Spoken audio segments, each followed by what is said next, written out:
evening. Welcome, everyone. It is really exciting to see this many powerful feminists in a room. My name is Shuli Karkowski, and I am the CEO of Moving Traditions. I'm so excited to welcome all of you, our fellows, their families, all of our mentors, and our supporters to the closing ceremony of the Meyer-Gottesman Kol Koleinu Teen Feminist Fellowship. If you don't know Moving Traditions, it gives youth the social, emotional, spiritual, and feminist grounding to pursue personal wholeness, which we call shleimut, caring connections, which we call chesed, and a just and equitable world, which we call tzedek. Our programs span the formative preteen years and go through the teen years, starting with the mitzvah family education program in middle school, continuing with Rosh Chodesh, which some of you may have done, and other teen programming. Kol Koleinu is one of our capstone programs, a program that recognizes how ready teens are to change the world, not at some point in the future, but today. And that's exactly what we're celebrating tonight. In addition to the amazing teens who are here and their families, I want to take a moment to appreciate the founders of Moving Traditions, Sally Gottesman and Deborah Meyer, after whom the fellowship is named. I think Deborah is actually in the room tonight, and they're both kind of always with us.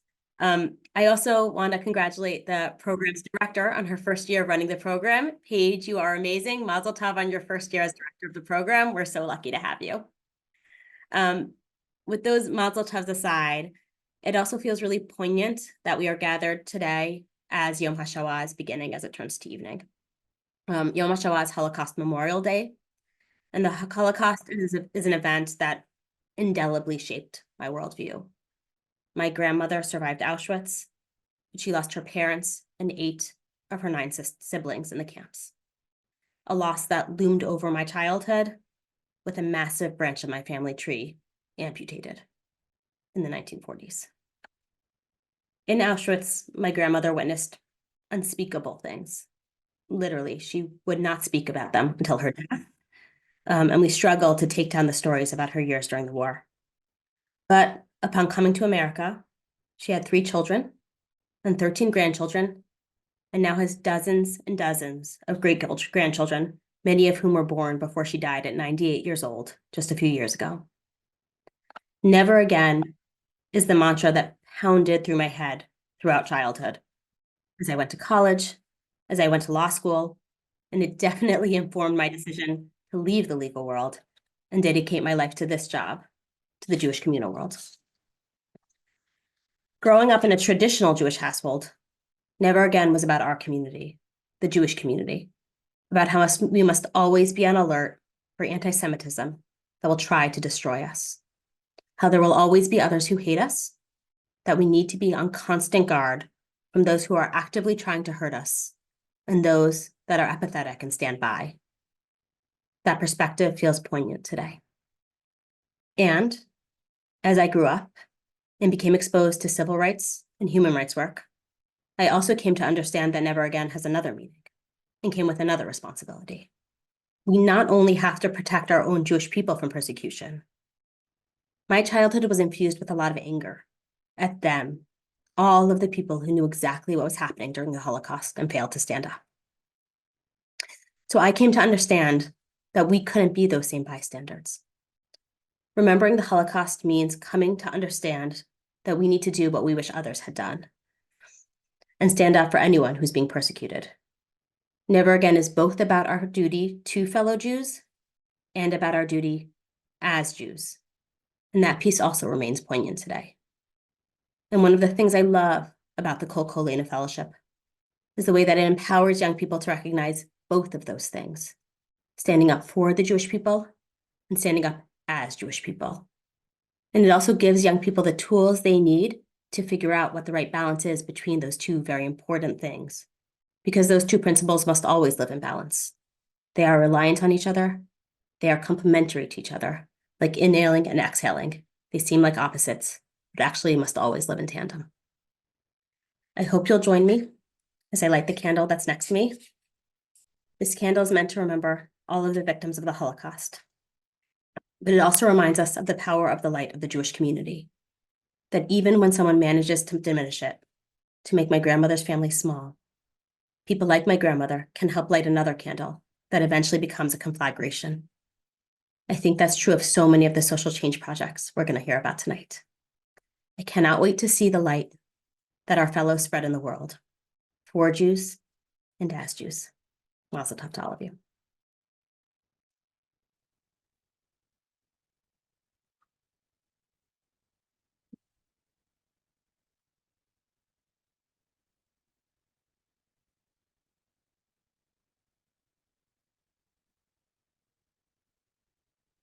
I'll now turn it over to Paige, the director of the fellowship. Thank you, Shuli, for those beautiful and poignant words. So my name is Paige Goldmarsh, and I am the director, the very proud director of Kol Koleinu. And at the April retreat, we ran a tish, which is Yiddish for table, during which we sat in a big circle on the floor and honored our year. I sat surrounded by fellows as they shared how special the Kol Koleinu program had been to them. Fellows shared their love for each other, for the feminist community that they created, both in their cohorts and over the past 24 hours at the retreat. As I looked around, I was filled with pride, knowing that this is why I do what I do. While I've been doing this work as a cohort leader for 4 years, this is my first as the Kol Koleinu director. I'm honored to have been trained by the incomparable Jen Analik, who completed her directorship this past November. Jen taught me how to lead, how to make decisions, how to look at curriculum and make it work best for this year's cohort. And she built a program she could proudly leave in capable hands. So thank you, Jen. The work could not have been done without my fellow cohort leaders, Talia Kim and Rabbi Izama, who are constant idea generators, curriculum writers, mentors, and partners in the program. I also want to give a huge shout out to the Kol Koleinu team, Shoshana, Stephanie, and Rabbi Tamara, who made this entire year happen, from applications to retreats and mentors to curriculum. Thank you all. As we close out this year, I am proud of our Kol Koleinu fellows. You showed us how resilient you are after a very challenging year in this world. You created beautiful capstone change-making projects. You brought your full selves to calls through Raise Your Voice, and you built community amongst your cohort that you can take with you anywhere you go next. Lastly, I want to thank our supporters who are integral part of our work. Women of Reform Judaism, the Lisa and Douglas Goldman Fund, as well as Hadassah, who has been early and important investors in Kol Koleinu. I also want to recognize our collaborators NIFTY and USY, who encourage their teens to explore their Jewish, feminist, and activist ideals through our program. Before we hear from our fellows, which I know what you're all here for, I want to remind everyone that the Kol Koleinu applications are still open on a rolling basis for the 24-25 year, and so please encourage teens in your life to apply. And here is the link, so feel free to send it out to whomever you know. We are going to now welcome our fellows. A couple of fellows will share in the large room about their experience, and then we'll go into breakout rooms by cohort, which will make very clear after when it's time. But first, I want to invite Zahava from my cohort, so pride, who will be talking about the retreat. Hi everyone, as Paige said, I'm Zahava, and I'm going to be talking about the retreat in April. So I wanted to talk about a specific memory I had that I think represents not only my experience at the retreat, but my experience in Kol Koleinu as a whole. So on Saturday evening of the retreat, everyone who was there, all the fellows and even the leaders, we all got dressed up in our fancy clothes. Everyone decided what suited them and what kind of fancy they felt comfortable and beautiful in. And as we gathered for dinner, everyone complimented each other, everyone. You couldn't take a step without someone admiring your dress, your shoes, your smile, or your attitude. While this seems like a superficial moment, for me, it exemplified Kol Koleinu and the whole weekend, because throughout my whole experience, everyone was just lifting each other up. Whether it was during our conversation about enthusiastic consent or dancing the hora to wake up, everyone was lifting each other up and encouraging each other. Another thing I wanted to bring up, which was something that Paige actually talked about was the Tish. At the Tish, we all sat on the floor, complimenting and lifting each other up. One specific comment that stuck out to me was someone who complimented a few of the fellows on their ability to be loud and outspoken during all of our conversations. This specific comment stood out to me because one of the really special things about Kol Koleinu is that it's a space where loud and proud feminist women are celebrated for their full selves and lifted up. Thank you. Thank you, Zahava. Beautiful. Okay, now I'd like to introduce Hannah from the Western cohort. We'll be talking about building community in her cohort. Hi everyone, I'm Hannah, and as a teen leader, one of my most important responsibilities is to help foster a community of empowered Jewish teen feminists within my cohort. With October 7th occurring so soon after we met, our community building was accelerated to meet our needs as we were suddenly forced into a world where our faith was increasingly demonized, with levels of anti-Semitism skyrocketing. We all supported each other through processing these difficult times and even questioning some of our friendships with people back home.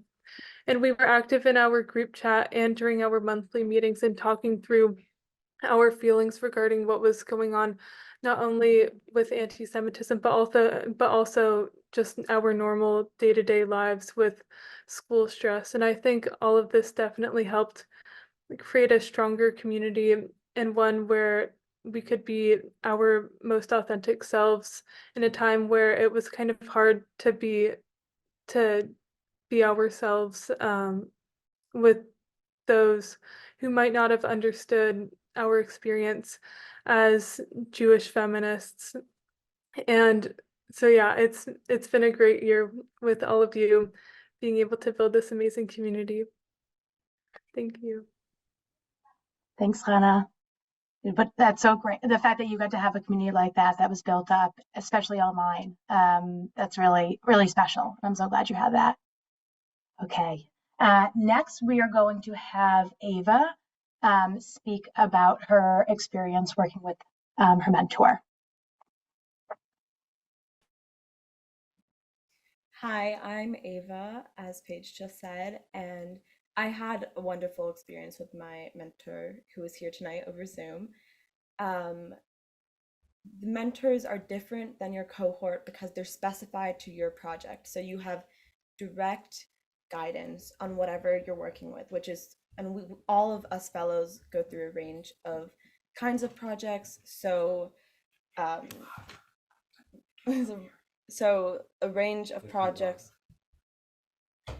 So sorry.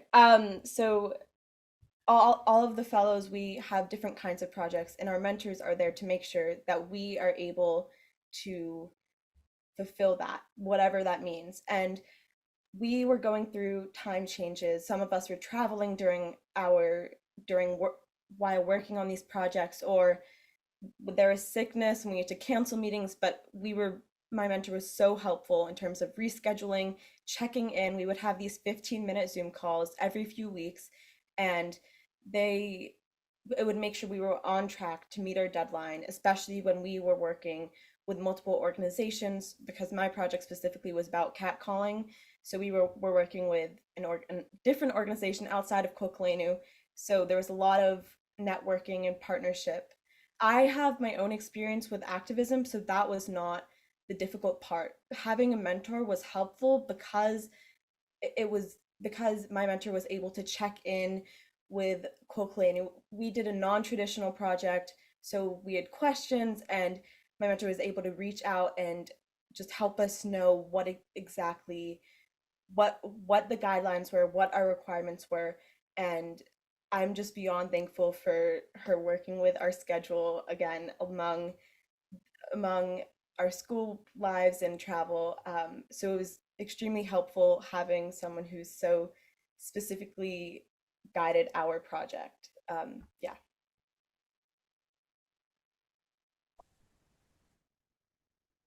Thank you, Ava. My name is Talia Kushnick, and I'm the Western cohort leader. I want to take a minute to just thank all of the mentors for the time and effort and work they put into working with our fellows. We're talking a lot about the retreat and about the Tish, but clearly it was a very impactful experience for all of us who were able to be there. But one of the fellows said something about how through this experience, she had met and been able to interact with adults who cared about what she as a teen had to say and actually listened to her. And I just want to take a minute to recognize all of the adults that are part of this fellowship, all of the mentors who made our fellows feel seen and heard. And I want to share a quote that one of our fellows put in their evaluation about their experience with their mentors. So this teen wrote, "We had a fantastic mentor. I love her so much. She always put in the time and energy and was flexible in meetings to support us on the project. She made me feel like I had the power to do a project that had an actual impact, but also encourage us to do something we really were interested in and that we enjoyed. For this, I am so grateful as I had so much fun doing this project and I learned so much about Judaism simultaneously. So thank you to all of our mentors for truly impacting our fellows, for supporting their projects. Here's a list of all of our mentors. We appreciate the time that you put into this, the time that you volunteered for our fellows and for this program. And here's just a quick little image of some of the words that our fellows put into their evaluation about their relationships and their feelings about their mentors.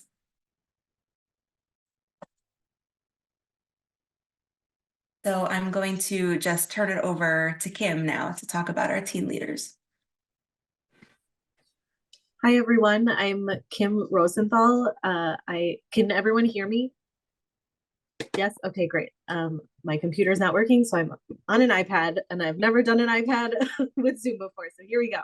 I'm the Midwest cohort leader for a second year, and I have the honor of getting to speak about our amazing teen leaders for the Kol Koleinu Fellowship.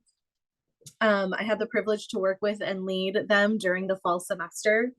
I got to know them as a group and individually through one-on-one conversations, and we truly have an extraordinary cohort of teen leaders. These leaders not only show up one time a month for teen leader calls, one time a month for cohort calls, actively engage their cohort via Snapchat or group text, continued their social change-making journey through a capstone project, and more within Kol Koleinu, but they're also active in their synagogues, after-school communities, studies, college applications, and deeply wrestling with the conflicts facing the world. This group has proven they are agents not only for change, but are able to easily adapt to changes in the fellowship, leadership, and in the world. I am in awe of their capacity for showing up with joy, ready to work to make the fellowship the best it can be for themselves and their cohort. Also, and I mean this truly sincerely, they are a fun, amazing bunch. Showing up to facilitate leader calls was never work. I got to be in conversation with brilliant minds who brought laughter to every call. Teen leaders, mazel tov on a successful year leading Jewish feminist social change makers. May you continue to grow, learn, laugh, and remember you always have a community at Kol Koleinu. And I'm going to pass it to an amazing teen leader who I've got to be with for 2 years, Rachel Pensner from the Midwest cohort, who's going to speak about her experience as a teen leader. Hi, everybody. I'm Rachel, as Kim said. And again, as Kim said, I'm going to talk about my experience as a teen leader, which really has been one of the most impactful things that I've been able to participate in. I did Kol Koleinu for 2 years. This was my second year doing it. And in my first year, I remember just always admiring my teen leaders and seeing how they were always able to kind of bring the cohort together and lead us and take us through difficult conversations and, bring us all together when we were going through something or just to talk. And I really, really was excited to take on that role this year. because I had always found myself taking on a leadership position, and so I was really excited to bring that to Kol Koleinu. And honestly, I think that my experience as a teen leader in Kol Koleinu was unlike anything I ever could have imagined, in the sense that I learned not just what it was like to be a change maker, but to how to help others be a change maker and how to help others learn and kind of just pave their own social change path, which is something that I am beyond grateful for that I got to learn. And I think that just kind of being a teen leader has had so much of a positive impact on my life and the way that I carry myself in the world of change making and just the world as a whole, because I was surrounded by amazing mentors and amazing fellows who I learned from every single time we hopped onto Zoom, every single time we texted about the randomest thing, like every single Snapchat filter that we used. I think that it was such a new experience for me, and I am so grateful that I got to have it. Um, and I think that it was something that was really important that I got to do, because I got to kind of grow as a leader in a way that I never really would have expected I could have grown in, which is that I I wasn't like I learned from the other fellows. It wasn't just an experience where I was taking the most initiative. It was really, I learned equally from the people I was, leading. And I think that overall Kol Koleinu has just been such a positive experience for me, and I'm beyond grateful for all of the opportunities that it provided me. And being a teen leader has just been the most amazing experience, and I'm so grateful that I got to have it. Beautiful. Thank you, Rachel. Thank you, everyone, for presenting. I would like to just share, and please excuse the way I'm presenting this. It keeps moving all around, so I'm just going to share it like this.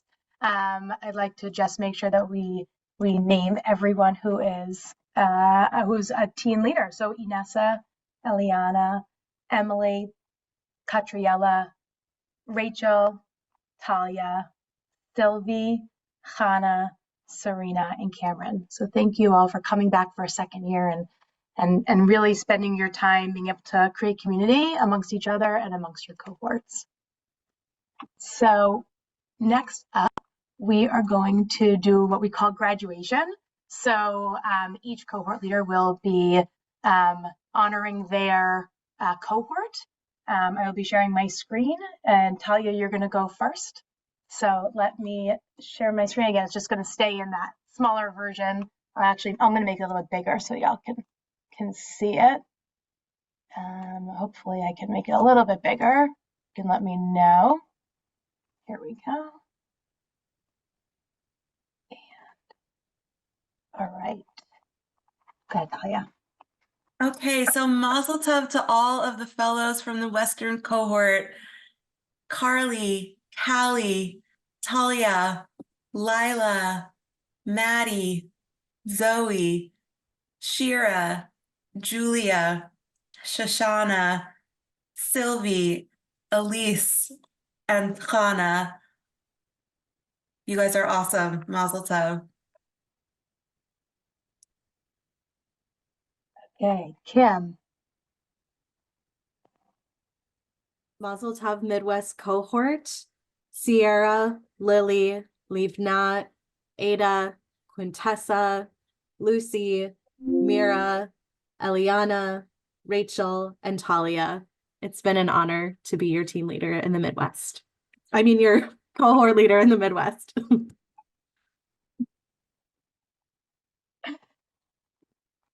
Oh, wait, we're on here twice. Okay, and mazel tov to my cohort: Ava, Zahava, Eliza, Maayan, Ella, Yael, Phoebe, Miriam, Edie, Lauren, and to our team leaders, Catriella, Sylvie, and Serena. Really proud of y'all. I'm really excited to hear your next, what you do next in life, but definitely what you're going to do next when we hear in the breakout rooms. All right, Rabbi Azama. Yeah, last but not least, our wonderful New York cohort. So we have Annie, Anna, Gabby, Allegra, Drew, Nina, Alessandra, Ava, Margalit, and our teen leaders, Anessa, Emily, and Cameron. Mazal tov.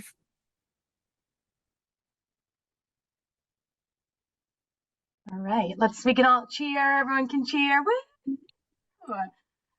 Yeah, you don't have to unmute yourself. So Rabbi Tamara we're lucky to have her on the call coming in from an airport going to a Moving Traditions program. So she's going to be honoring us with a special Shechianu. So do you want me to share my screen now, Tamara? Sure. Great. Well, it's a pleasure to be here to help honor this year of Kol Koleinu Fellows, the mentors, the parents, the cohort leaders, and the team leaders. As one of the founders of Kol Koleinu, I'm just filled with pride and inspiration when I see your faces, when I hear about your work.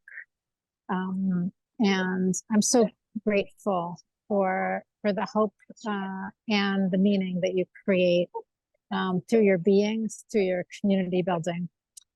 And so let's join together. You can say it in whatever way you want. I'm going to use the feminine prayer language for the Shehecheyanu or the Shehecheyatnu to root ourselves in gratitude for this moment, for this time, for this special moment of completion. Rucha Atya Eloheinu Ruach HaOlam Shehecheyatnu V'Kiyamatnu V'Higiatnu Lazman Hazeh. Blessed are you, our God, source of all life, for giving us life, sustaining us, and enabling us to reach this season. Mazal tov. May you go from strength to strength. Mazal tov, everyone. Thank you, Rabbi Tamara, for sharing that. So before we go into our breakout rooms, we have a couple things that we want to make sure we share with you. So for all of you fellows, whether you're first or second year fellows, we invite you to join the alumni network that was actually created by our own fellows last year. So I know there's some of you who are interested in doing more alumni things. Some of you came up to me and said, I want to be involved in alumni things. So come here, start here, and we will create things all together. So you can scan that and get onto LinkedIn. And also we have two, actually we have two beautiful events coming up, but we have one that you can find here that is being run by our teen advisory board that are fellows from Kol Koleinu and others, but fellows from Kol Koleinu started this as their capstone project last year. So the rise of anti-Semitism, interactive panel with speakers of diverse backgrounds talk about the rise of anti-Semitism and its specific impact on adolescents. So I'm just going to scroll down. So please scan this and you can find it. It's by teens, for teens, and we hope that you will join and you get to learn from other teens. And I'm just going to stop sharing a minute because that was a lot of sharing. So next up, we are going to go into, let me just make sure I have everything that I have done. We are going to go into breakout rooms.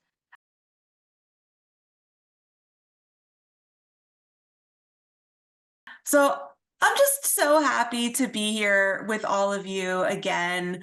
It's been a while since we've been together in this context. We had the retreat, but not everybody was there. So it's just wonderful to be together right now. And forgive me if I get emotional while I'm talking, but I just have loved getting to know all of you and spend time with you throughout this year.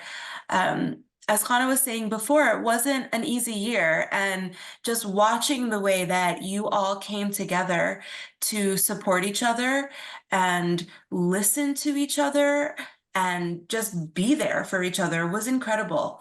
So the small piece of your life that I was able to be part of has been just so wonderful and inspirational for me. You have brought so much energy and passion and enthusiasm to our calls and to the work that you did when we weren't all together on your capstone and preparing for your Raise Your Voice. So it's really been remarkable for me to be a part of. And I'm so proud of all of you. And I know that some of you need to leave a little bit early, so I'm going to say this kind of before, but I hope that you'll keep in touch with me, with each other. Let us know about all of the things that are going on in your life. For those of you who are graduating, let us know about your next steps and all of the exciting things that happen for you. And for those of you who aren't graduating yet and are still going to be in high school, just keep us updated. I know I'm going to take the liberty of speaking for everybody when I say that we're all interested in what everyone's doing and we want to hear all about it. So please share.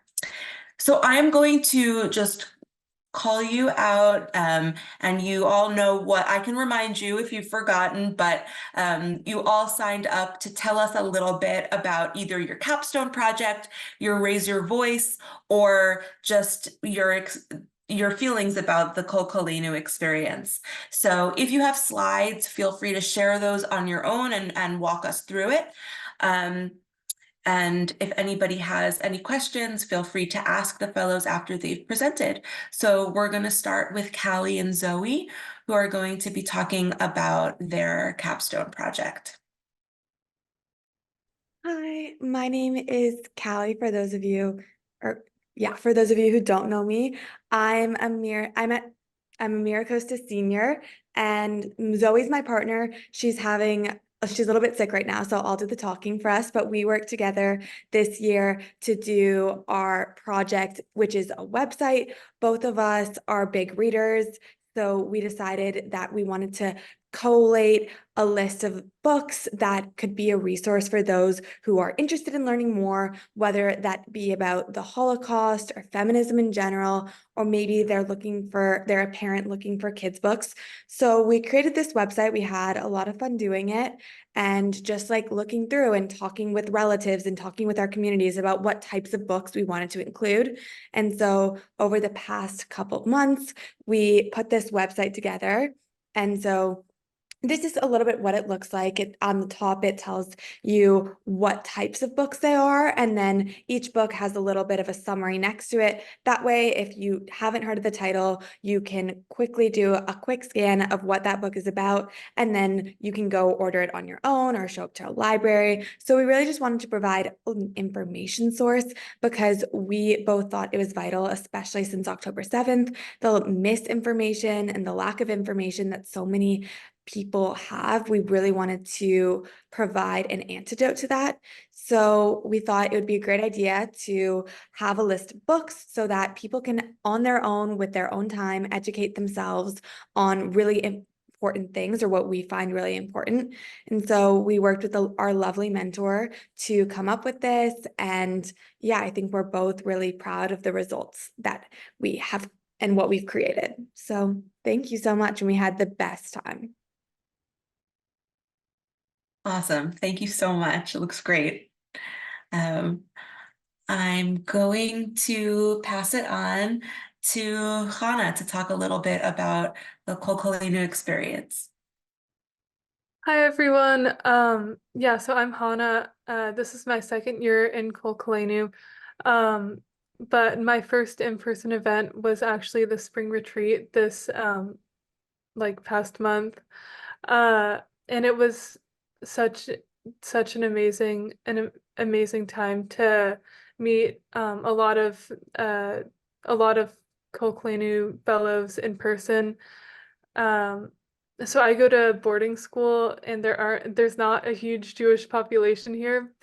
And so being able to meet with all of these amazing Jewish teen feminists who I have a lot in common with was really impactful for me. And one of the most important parts of the entire weekend was being able to have conversations about Israel and about the conflict with people who I felt like brought not only unique opinions, but they were also very educated on what was going on, and we were all able to come from a place of understanding and a place of curiosity. And so being able to talk with everyone about how October 7th affected them and their day-to-day lives, and how we were working to fight anti-Semitism, but also kind of our different opinions while not feeling like we were in danger, because I think it's hard to find that in a lot of spaces. It's so easy to be judged, I guess, in a lot of these spaces. And so being able to talk to everyone and hear everyone's unique voice was really, really impactful. Thank you, Hannah. I'm now going to turn it over to Shoshana to talk about her Raise Your Voice experience. But Shoshana, before you start, just so everybody knows, each of the fellows, we would have monthly calls, and on each of the calls, one or two fellows would present, we called it a Raise Your Voice, where they could really talk about either a feminist issue or some sort of like feminist lens of a holiday or some Jewish thing that was happening during that time period. So you'll hear some of our fellows tonight are going to be talking about their Raise Your Voice experience. And so I just wanted to make sure you knew what that meant. So Shoshana, please take it away.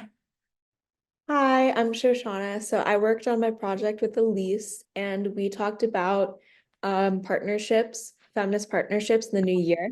So I focused on partnership minion and incorporating women into Orthodox practices.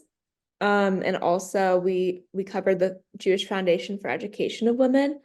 We also covered a lot of looking through New Year's resolutions and how we can change, and what that brings to us as Jewish feminists and what it means to be a part of Kol Koleinu. So we opened the conversation and talked about what resolutions mean to us, why there's a specific time of the year, and like what we can really do throughout this hard time for Jewish people to change the world, and use these partnerships that have set such great examples to use in our own lives.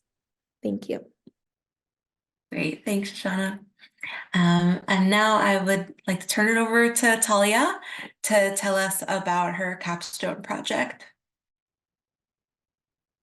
Hi, I'm a little bit under the weather, so I won't turn my camera on, but basically, I help run a nonprofit organization called Published Points of View, which is a media literacy program and journalism program, which goes to different schools around Los Angeles and helps teach students how to navigate the new digital world in a safe way.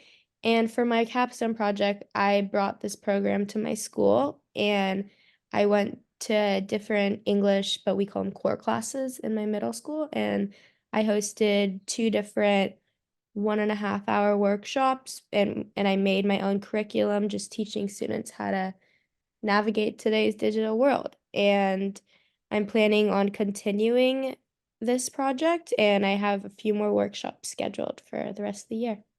So I'm really excited to keep this going, and I really loved doing my capstone project. Great, thank you so much. And now I will turn it over to Sylvie to talk about her Raise Your Voice. Hi, I'm Sylvie. I presented my Raise Your Voice at the Spring Retreat in Chicago. So in person, we all discussed the women's stories in Exodus, which was the midwives, Moses' family, and the Pharaoh's daughter. And all of these women, in their own ways, challenged authority and the Pharaoh, and in their own way saved the Jews, basically. So I just thought it was important to highlight how these women saved the Jews and were so important, but we don't really talk about them in Seder. And so we all reflected on these stories, and it was really inspiring to hear how everyone had their own experience challenging authority and standing up for what they believe in. So yeah, overall, I just wanted to emphasize how powerful women are and how no one should be afraid to stand up for what they believe in. And there's so many instances of that in the Bible and the Torah. Yeah, thanks. Amen, Sylvie, thank you. And now I will ask Julia to talk about her Raise Your Voice. Hi everyone, I'm Julia. So I did my Raise Your Voice project around the high holidays. So I decided to center my presentation around the themes of the high holidays, such as personal self-reflection, repentance, and renewal. And I also talked about the interconnectedness of the three and the importance of each one to being a Jewish feminist. And I also presented a story about Hagar and Sarah in relation to the shofar and how the shofar can be seen through a feminist lens. And then afterwards, we discussed our self-reflections about the high holidays, talked about goals, and how the high holidays make us reflect on feminism. And this experience was very valuable to me as it enabled me to really think about the high holidays, which I've been observing for my entire life through a new lens and just see connections that I hadn't seen before. Thank you. You were really brave because you volunteered during the fall retreat before you'd ever seen a Raise Your Voice. So that was very brave of you to be the first one. And now we have Elise to tell us about her capstone. Are you doing it on your own, or are you and Maddie doing it together or separately? We're doing it together, but Okay. let me share my screen. Okay, so for our Raise Your Voice project, we both wanted to Maddie and I, who's my partner, wanted to focus on the environment. And there was a recent bill that passed in California that basically taxes or gives fines to schools who don't compost. But a lot of schools, instead of setting up composting programs, are just paying the fine, which is problematic. So with the help of our mentor Gail, we created this website, and basically it outlines all the tools a student would need to start a composting program at their school, from like how to talk to administrators to like what can be composted, what should be composted, and all of that stuff. And just like connecting it to like our Jewish feminist like identity, like we have this earth, like God gave us this earth, and we need to take care of it as best we can. And yeah, it was really fun getting to do this project. I learned a ton of new skills because I've never built a website before. And so just learning how to do everything, and I felt very supported all along the way. And like even my mentor who like had never built a website, like she like was there trying to help and everything, which was really nice. So yeah, I'll pass it off to Maddie to explain her part. Hi. So what I did is I kind of used the materials we learned from our website, and the goal was to build a composting program at my school. So I met with like the administrators at my school, and then I also am part of this like climate club. So at our monthly meetings, we discussed climate change, and we discussed like how to compost and you can get like compost bins. So how to do that, and yeah. Sorry.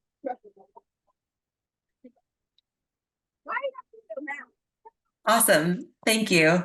So I just want to, I think everybody went, yeah. I just want to acknowledge all of the hard work that our fellows have put into various aspects of this program throughout the year, that they volunteered to do on top of their very busy schedules.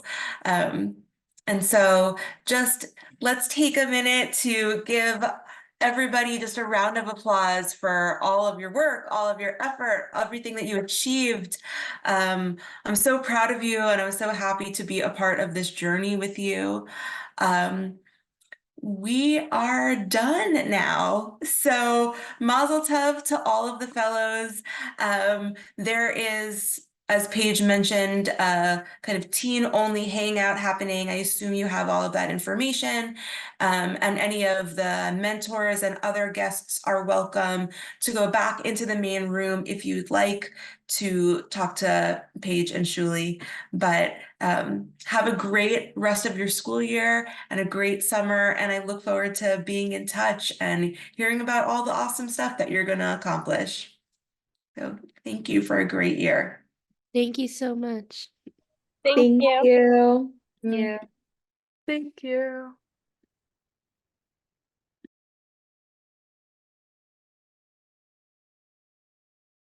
Hi again, everyone. I'm Kim. I'm the Midwest cohort leader. So excited to be in this room with my fellows and with all of the friends, family, mentors, and other leaders who help inspire these teens and probably at times keep them on track. So we are going to spend a little bit hearing from the teens about their experience in the fellowship this year. So they might be sharing on their capstone project. So the big project that they have been working on for social change making.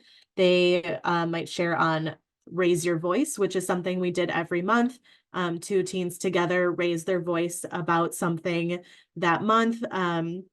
So it could be on reproductive justice or Jewish teaching for the month. And so some of them will be sharing that with you. And or they will be sharing about their Kol Koleinu experience as a whole. And teens, I believe, fellows, if you want to share your screen, you should have access to do that. But if you need me to do it, please let me know. And then we'll do a small little closing ritual all together. So I have my list here, and I actually just might go with who I see on my screen first. So Rachel, if you don't mind, if you want to introduce yourself and then tell us what you're going to talk about, and then go ahead and talk about it. Hi, I'm Rachel. This is my second year doing Kol Koleinu as a returning fellow. I mean, I'm sure as you heard in the main room. And I'm going to talk a little bit about my capstone project and maybe do a little bit of advertising for the event that I helped organize, really that I organized, which is the 14s by Teens event on anti-Semitism post-October 7th. But first, I will talk about my my capstone project, which is that I am the director of operations of the Moving Traditions Teen Board, which is something that was started by another fellow last year, and then it was passed on to me, and I continued it because I was a part of it last year, and I continued it as my capstone project. And it's called the Moving Traditions Teen Advisory Board, and what we do is we advise on curriculum for Moving Traditions. We basically we come to board meetings and not all board meetings, but we come to some board meetings and we provide our feedback and our team perspectives. We have training opportunities from Moving Traditions board members where we learn about the financial aspects of, a nonprofit organization. We learn about different leadership opportunities and different important leadership aspects. And then the main thing that we do is we run a 14s by Teens event, which, I mean, it's basically in the name. It's for teens, and it is created by teens, by us.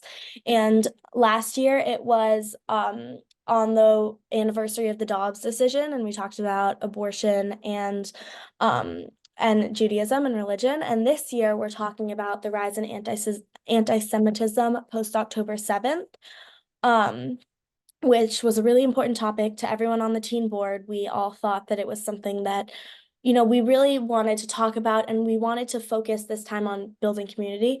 And we have some panelists coming. We have a doctor and some high school students, and I think we're working on getting a rabbi to come speak too. And we're going to be having a panel, and then everyone is going to go into breakout rooms, and it's going to be a really nice community building exercise. So I'm actually going to put the link in the chat. And just because I think it will be really impactful for everyone. And please, if you know any Jewish teens that you think would benefit from this event, anything, please send it out, and please spread the word, because it's going to be a really impactful event, and I'm really excited.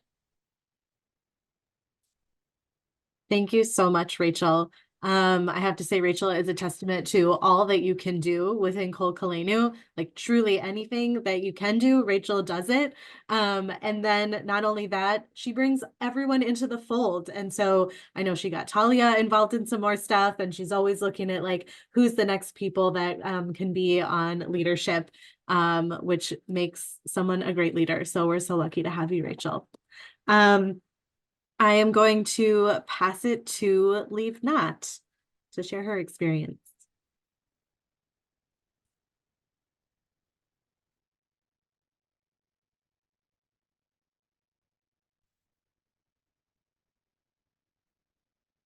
Sorry, my computer is broken, so there's like something blocking the unmute button, so it took a second. But I'm Leave Not. I'm going to talk a little bit about my Raise Your Voice. So I did my Raise Your Voice at the like spring retreat, and I talked about Jewish women in healthcare relating to the midwives because it was around Pesach, and I think that I really liked the research I did. I got to learn a lot of interesting things, and I think I got to teach about a lot of that too. I do think that next year I want to like speak more because I feel like this year I was kind of afraid to like really speak up and lead the discussion. I think that the experience this year helped show me how to lead discussions better. And I think that's something I'm gaining from Kol Koleinu in general, like learning how to speak up, how to be present, and like how to be a voice in the conversation. So yeah, sorry, should I keep talking? I don't know how long these are. I know it's in the email, but I don't remember. That's okay. If you want to keep talking, you are more than welcome to. Yeah, no, I think that's it. Amazing. Thank you, Leave Not.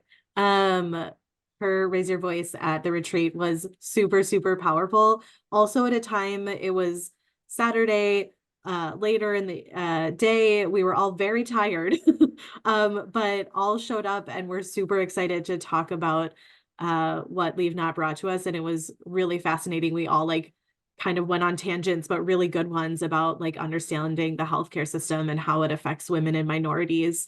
And it was beautiful. So I'm excited for Leave Not to continue to raise her voice. I'm going to now pass it to Mira. Hello, everybody. I'm Mira, and so Kol Koleinu has meant a lot to me. Over this year, I got to learn so much about organizing, about my Jewishness, and about feminism. But more than that, I got to meet so many amazing, passionate people who really care about the same things that I do. It's hard being a kid, being a non-binary AFAB Jewish kid, moreover. All too often in school-based gatherings, I feel almost like I'm drowning in apathy, isolated, and it makes these spaces harder when I have to hold back parts of myself to fit in and be respected in the conversation I have. In Jewish groups, I feel like the feminism side all too often gets sidelined. And in feminist spaces, there isn't usually a place for Jewish intersectionality. But here, at the spring retreat, for example, I felt so surrounded by people who really care about the same things that I care about. And it just feels so amazing not to feel alone. And Kol Koleinu gave me a place to feel that way. I'm very excited to hopefully be a teen leader, fingers crossed, next year. Mira, thank you so much. And thank you for showing us what it means to be your authentic self. I think that for me is also the joy of being the cohort leaders. I get to also be authentically myself, and we bring all of who we are into a space, knowing that what unites us is our love for Jewish feminist social change making. And it's powerful to be in the room with all of you.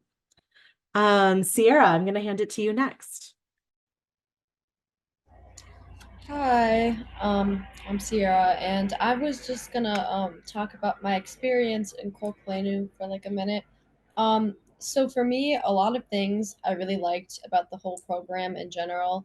I really liked how we explored different aspects of feminism, not just like a few. Like we went in depth and we talked about things during our meetings and stuff as a cohort that I never really thought about that could apply to feminism and like being Jewish, but they did.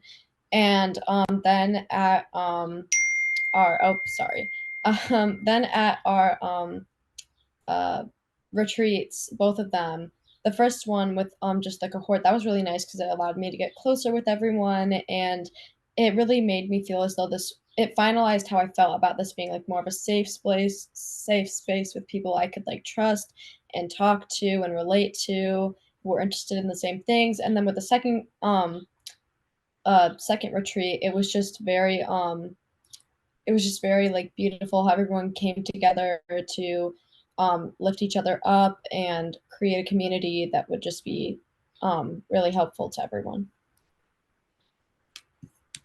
Thank you, Sierra. And so everyone knows Sierra's dedication to coming to our retreat. Her flight was delayed over and over and over, and it finally came in. And then she Ubered all the way from the airport to the retreat because she was determined to get there, and was just met with so much joy. Like, we all were like watching the Uber of like, "Oh, she's 15 minutes away, she's 10 minutes away," because we just couldn't wait to have everyone there with us. And also a testament to who Sierra is and the beautiful feminist work she's done this year. I'd like to now go to Ada. Hi, I'm Ada, and I'm just gonna speak about my experience as well. I just wrote on a Google Doc, but during my time at Kol Koleinu, I've not only been immersed in exceptional academic environment, but I've also found a large sense of belonging within a specific Jewish community. I've created bonds with people I wouldn't be able to find in my own community, and spoken about challenges in the modern day and in history. And I feel like I've been connected through our shared heritage and each of our different values, especially in the spring retreat when I met so many amazing women in the Jewish community. And all the discussions we had together, sometimes they weren't even prompted. Especially by the end of the retreat when we all shared how much Kol Koleinu meant to us. Even just listening, it felt like I was in a truly strong Jewish community. I also have learned so much about deadlines and working with adults, and I feel like I've grown a lot in how to communicate and express myself. I think that's it. So. Thank you so much, Ada. I had the honor of working with Ada's sibling last year, and it's just so beautiful to watch how different feminism can be, even within the same family, but like the dedication that is there. And it's so beautiful, and it's been wonderful to work with you. Lucy, you are up next. Hi, I'm Lucy, as most of you know.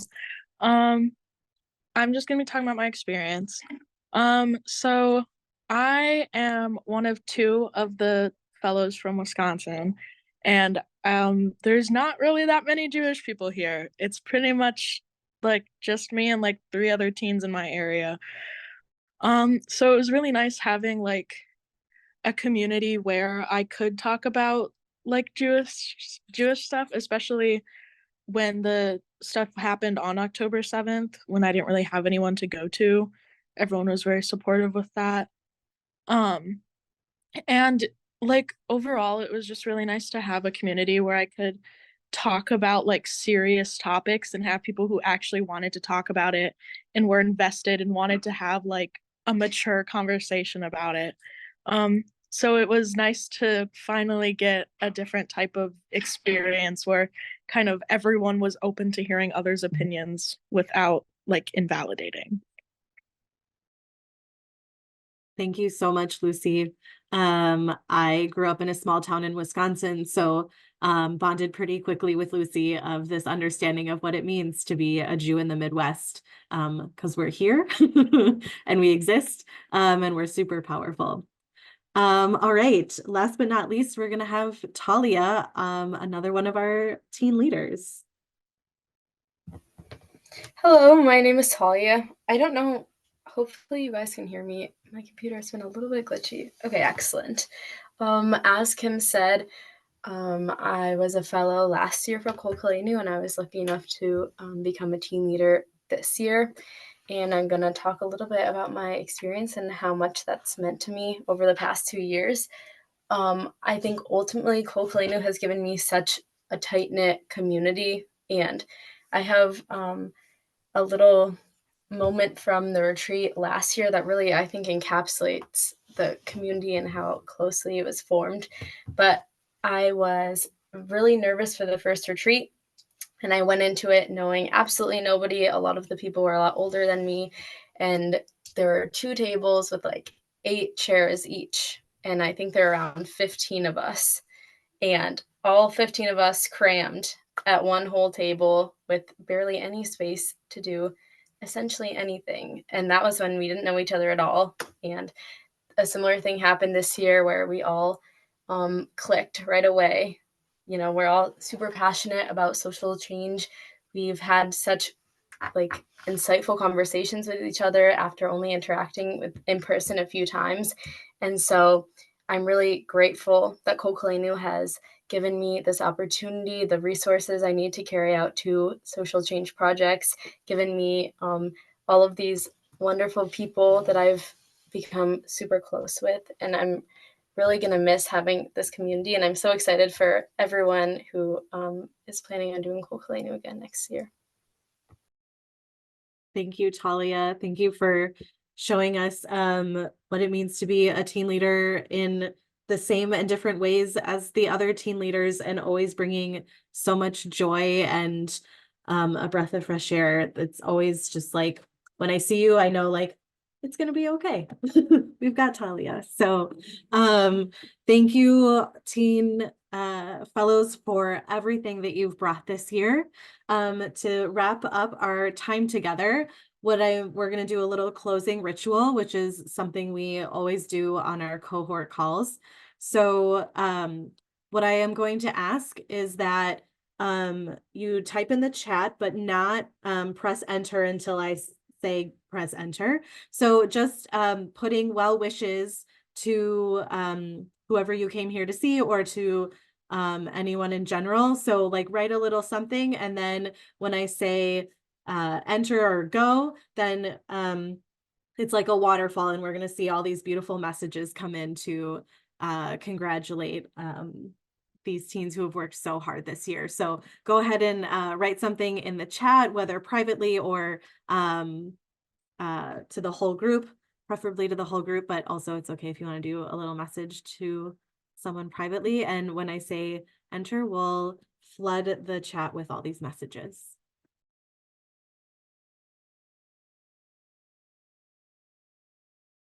Okay, so on the count of 3, we will all press enter and be flooded with beautiful messages. 1, 2, 3, enter.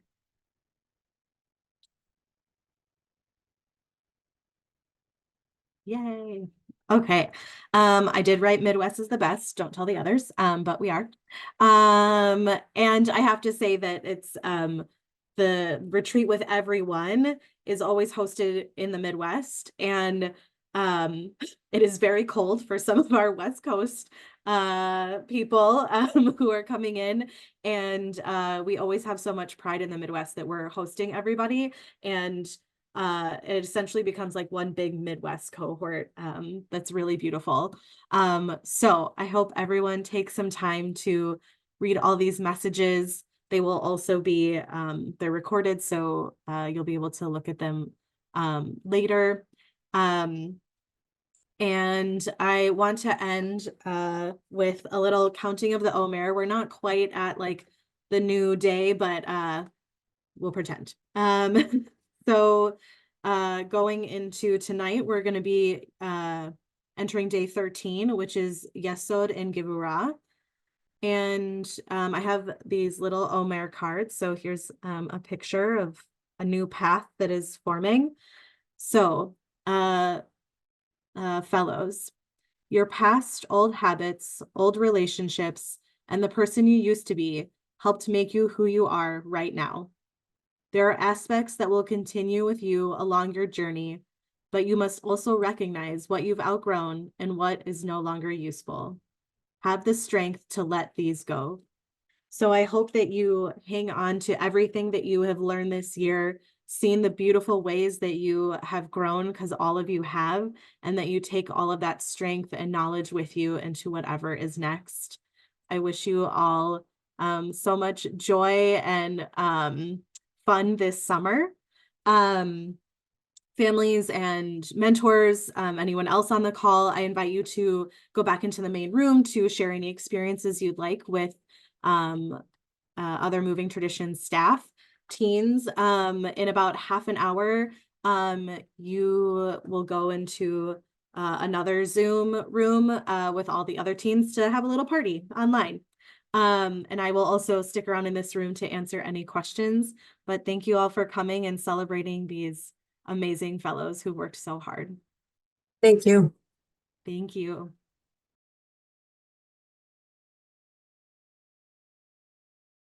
We are going to hear from everyone else in the cohort, and then Serena will close us off. I did this on purpose. It's a sandwich. We did this on purpose. Our fellows will be speaking about one of three things. Either they'll be sharing for a few minutes about their capstone, or they'll be sharing about their experience as doing their Raise Your Voice, which they'll talk about, or they'll just talking about their experience in Kol Koleinu. So they were given those options, and so Miriam and then Edie and Ma'ayan. So just as a reminder, those are the first three. So Miriam, I'm not gonna spotlight you. I'm just gonna have you come on, and you're gonna go first. Okay. Hi everyone. I've had a great year in this program and I'm so glad that I got the chance to participate. I decided to talk about my capstone today, which I did with Edie. The two of us are both from North Carolina, which means that our legislature has passed a slew of laws in the past year that we feel are extremely hurtful to the youth of our state. Specifically, North Carolina has increasingly restrictive abortion laws and has implemented a Parents' Bill of Rights, which includes dangerous outing of trans students to parents and prevents sexuality education for elementary school students. We knew that unfortunately talking directly to the NCGA would not do any good. What was really important was something that we could actually do something about was to increase the number of voters in the upcoming election. We connected with postcards to swing states and drafted a template, including a separate template for those under 18. And then hosted a party a couple of weeks ago where I had about 30 members of my synagogue and the surrounding Jewish community. In the short hour and a half, we were able to write letters and got nearly 200 done. And so many other people offered to bring more home and continue working. In the coming weeks, once I know how many final we have, I will be reaching back out to postcards to swing states with a final count of the number of letters so I can get those addresses for all of the cards. And then towards the end of summer, closer to the election, they'll go out to voters. We know that postcards have increased voter turnout in the past, so our goal is to make a positive impact on the number of voters in November. Wow, incredible. Thanks, Miriam. It's so powerful what you get to do in your own home state. So thank you for doing that important work. All right, Edie, also from North Carolina. Hi, everyone. My name is Edie, and I'm going to be talking about my experience with Kol Koleinu today. So first off, just to shout out Miriam, my amazing North Carolina friend who I'm so glad that I met and I got to do this amazing project with, and I really feel like we made an impact. And so I love you, Miriam. Very thankful for you. But from the moment that I started Kol Koleinu, I was in love. I knew I was in love with what I found. At first, I'd been a bit nervous because I hadn't done anything like this before, but I also was excited for that very same reason.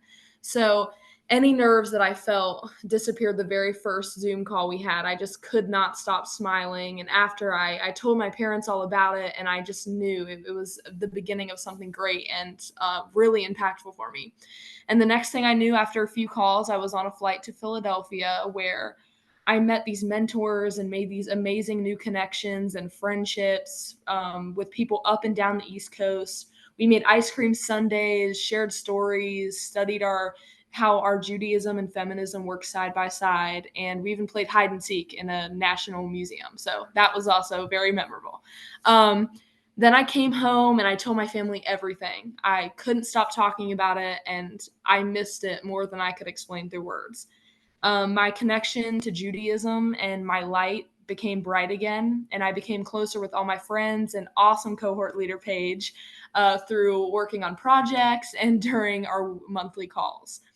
And then Chicago came, and that will be a memory and a trip that I will cherish for the rest of my life. I will never forget it. I met new friends from all over the country this time and reunited with ones from our previous retreat. From the very beginning, it started with like, hi, nice to meet you, and good to see you again, and just ended with tears and hugs and I love yous and I'll miss yous. So I tried new things like pretzels and frosting for Lespui, our Havdalah dance, the Tish, like everything was just so magical and memorable. Compliments from everyone, making me feel like I was just on top of the world with these incredible women. I was surrounded by positivity every day. I tried new things. I became someone who was stronger and lighter around all of these people. And I'm so blessed that I got to take that back home with me, and I will use that forever and the rest of my life. So I'm very thankful for all of you. My love for Kol Koleinu is infinite, and thank you all so much for a journey of love. I found myself, others, and a stronger connection to Judaism and feminism. So thank you all for everything. Wow. Thanks, Edie. So cool. As soon as I met Edie the first day, I was like, this one, she's going to make people happy. And she was happy herself. And so it worked out really well. Yeah, you've got a great, powerful presence, Edie. Thank you for being a part of Kol Koleinu. All right, Ma'ayan. Right, yes, Ma'ayan, Yael, and then Ava. Wait, can you hear me? Okay, sometimes my microphone does not work. But I'm going to be talking a little bit about my experience with like the capstone, and one of the things that I really appreciated and like enjoyed the most about Kol Koleinu is that I was able to like really make the experience like personal. And like I was originally doing a different capstone and it wasn't really working out for me. So I reached out to Paige and I was like, hey, I know it's like we've been in it for a little bit, but like, is it too late to switch? Because I just like it's not really working for me. And she was like, sure. And then she ended up becoming my my mentor and like worked with me, and I ended up like completely changing. I was originally doing something about sex education and I started doing something about Holocaust education. And it felt like really special to me because like I was completely able to like switch what I was doing and like make it work for me. And then just like being able to meet everyone was really nice. And yeah, I also really like at the retreat, I was able to like form such like incredible bonds with people and talk about like very specific experiences we've had and like opinions we've had. And it was just like really special. Thanks, Ma'ayan. Ma'ayan did some pretty powerful work in her own school around Holocaust education. And it was something that she wasn't, as she said before, she wasn't planning on doing that. And that's what it ended up being. And just really educated, what was it, over 200 people, right? Really amazing. Great. So thank you. Yael, Ava, then Catriella.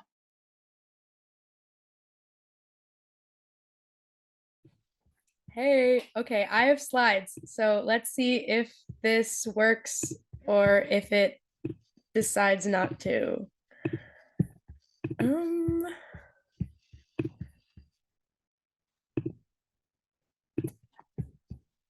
Hang on. It's gonna work.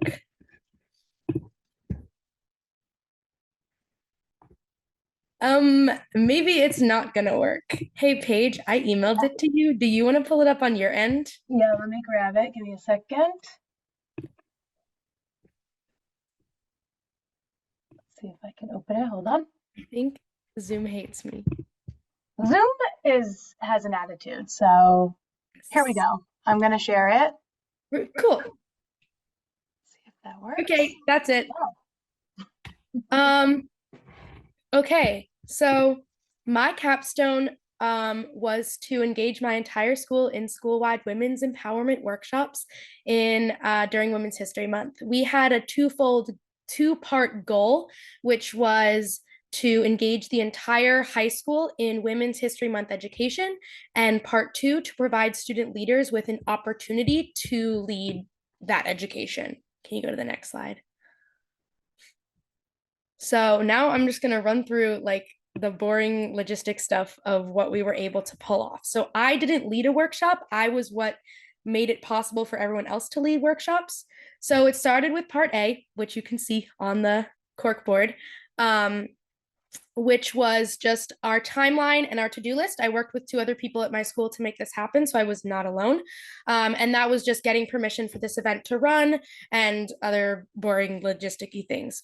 Part B, we planned a workshop, which is a very creative name for what we called the workshop, where we were going to teach the leaders how to be leaders, where we gave them, you can see in the body of a workshop slide, just sort of like an outline of what their workshop could be. Then C is a worksheet that we made for the leaders to fill out that you are not supposed to be able to read it. Don't bother trying. Where it just says like a purpose statement and then where they're supposed to allot certain amounts of time. And then on the back, it was a timeline for what they had to submit to us by when. And then D was what we walked out of that meeting with, which is a list of all of the workshops that we were going to run and who was leading them. And which room they would be in. So some of the workshops, if you can't read that because it's really tiny, is misogyny in the service industry, women in rap, women in sports, women in STEM. All student leaders wanted to run these. Our next step was to email all of the student leaders to create check-ins where they would send us information, their slides, and also where we could catch student leaders who were struggling and support them. So we had a freshman team who we needed to connect with certain adults to support them because they were freshmen. Next slide, please.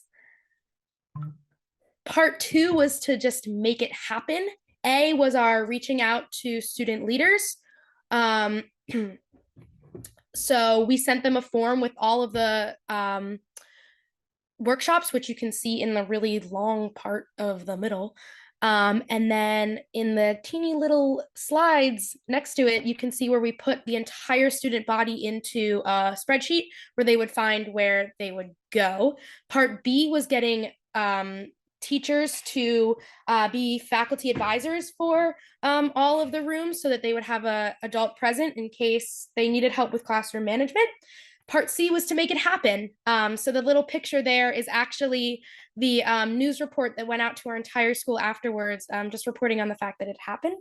And part 3 was a reflection where we got feedbacks that was helpful, such as the worksheet was super important and helpful, or the check-ins were not super helpful, and lots of feedback saying that people wanted us to run it again. And I was really inspired by this project because I got to help create leaders in our school, and there were over 30, I believe, student leaders who ran workshops. And I was really proud of them. So that's what I did. Thanks for listening, guys. Yeah, incredible. I just want to say logistics are not boring. They're awesome and they're important. Very, very important, because you couldn't have done all of this without logistics. So amazing. And I have to say, Yael joined us halfway through the year. And look what she did. Like, it's incredible. So if you want to learn more too, you can also reach out to Yael and learn more about what she did. Thanks, Yael. Okay, I think I said Ava. Thank you, Paige. Hi. Ava, yeah, go for it. Hi, I'm Ava, and I'm going to be talking about my experience in Kol Koleinu. So for me, I just really appreciated having a support group of Jewish peers in high school, and which I just think especially now is just super important to have. And also I was able to bring a lot of outside perspective into my Jewish identity and my Jewish learning. So during our monthly meetings, I really just enjoyed hearing what everyone had to say. And there were times where everyone would want to be talking, and we'd go on and ramble about something, and Paige would have to cut us off sometimes. But really, everyone was just so eager to share and would talk about like for Jewish holidays, how they celebrated, or what kind of they did, and about their Jewish identity. And so it just helped me to bring that back into my own Jewish life, and also just have that support group. So yeah. Zeva. Awesome. You know, it was definitely, I sometimes I forget that I would have to cut off the call or the discussion. And I think it was every single call that we was like, we have to move on. I don't want to move on. So yeah, it was really beautiful. So thank you, Ava. Okay, so Catriella, Lauren, then Phoebe. Okay, can you hear me? Yes? That's like a first time. Okay. Hi, I'm Catriella. I'm a team leader, so this is my second year, and I want to start off by just saying that Kol Koleinu has been an incredible experience both years. Both years I've been with Paige. Thank you, Paige, incredible leader. And it's been awesome all around.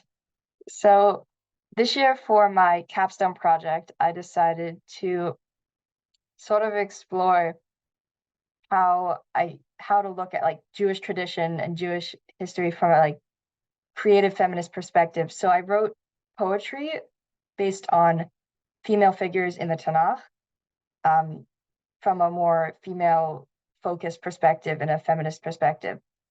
So I'm going to read the beginning of a poem that I wrote about Bathsheba.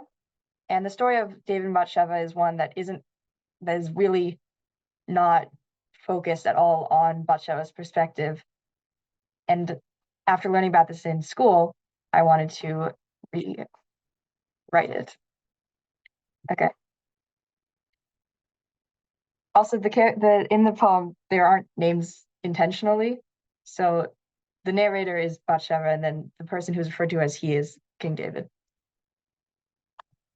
He wanted to know me and my name. I was defined by 2 men already, but he felt no shame. He wasn't my husband, I wasn't his wife. But when the king says go, if you don't, it's your life. And you wouldn't dare tell him no. He called me a beauty, a sight to behold, told me he loved me, I wasn't his to hold. He came and saw and conquered me, so I'll tell you the truth, not all will is free. Enthralled by my body, had to ruin our lives. Why'd he want me, more than all of his wives? He could have gone to any that night, but when the king has an urge, he need not fight. So that's just the first page of it, but that's that. Beautiful. Thanks, Catriella.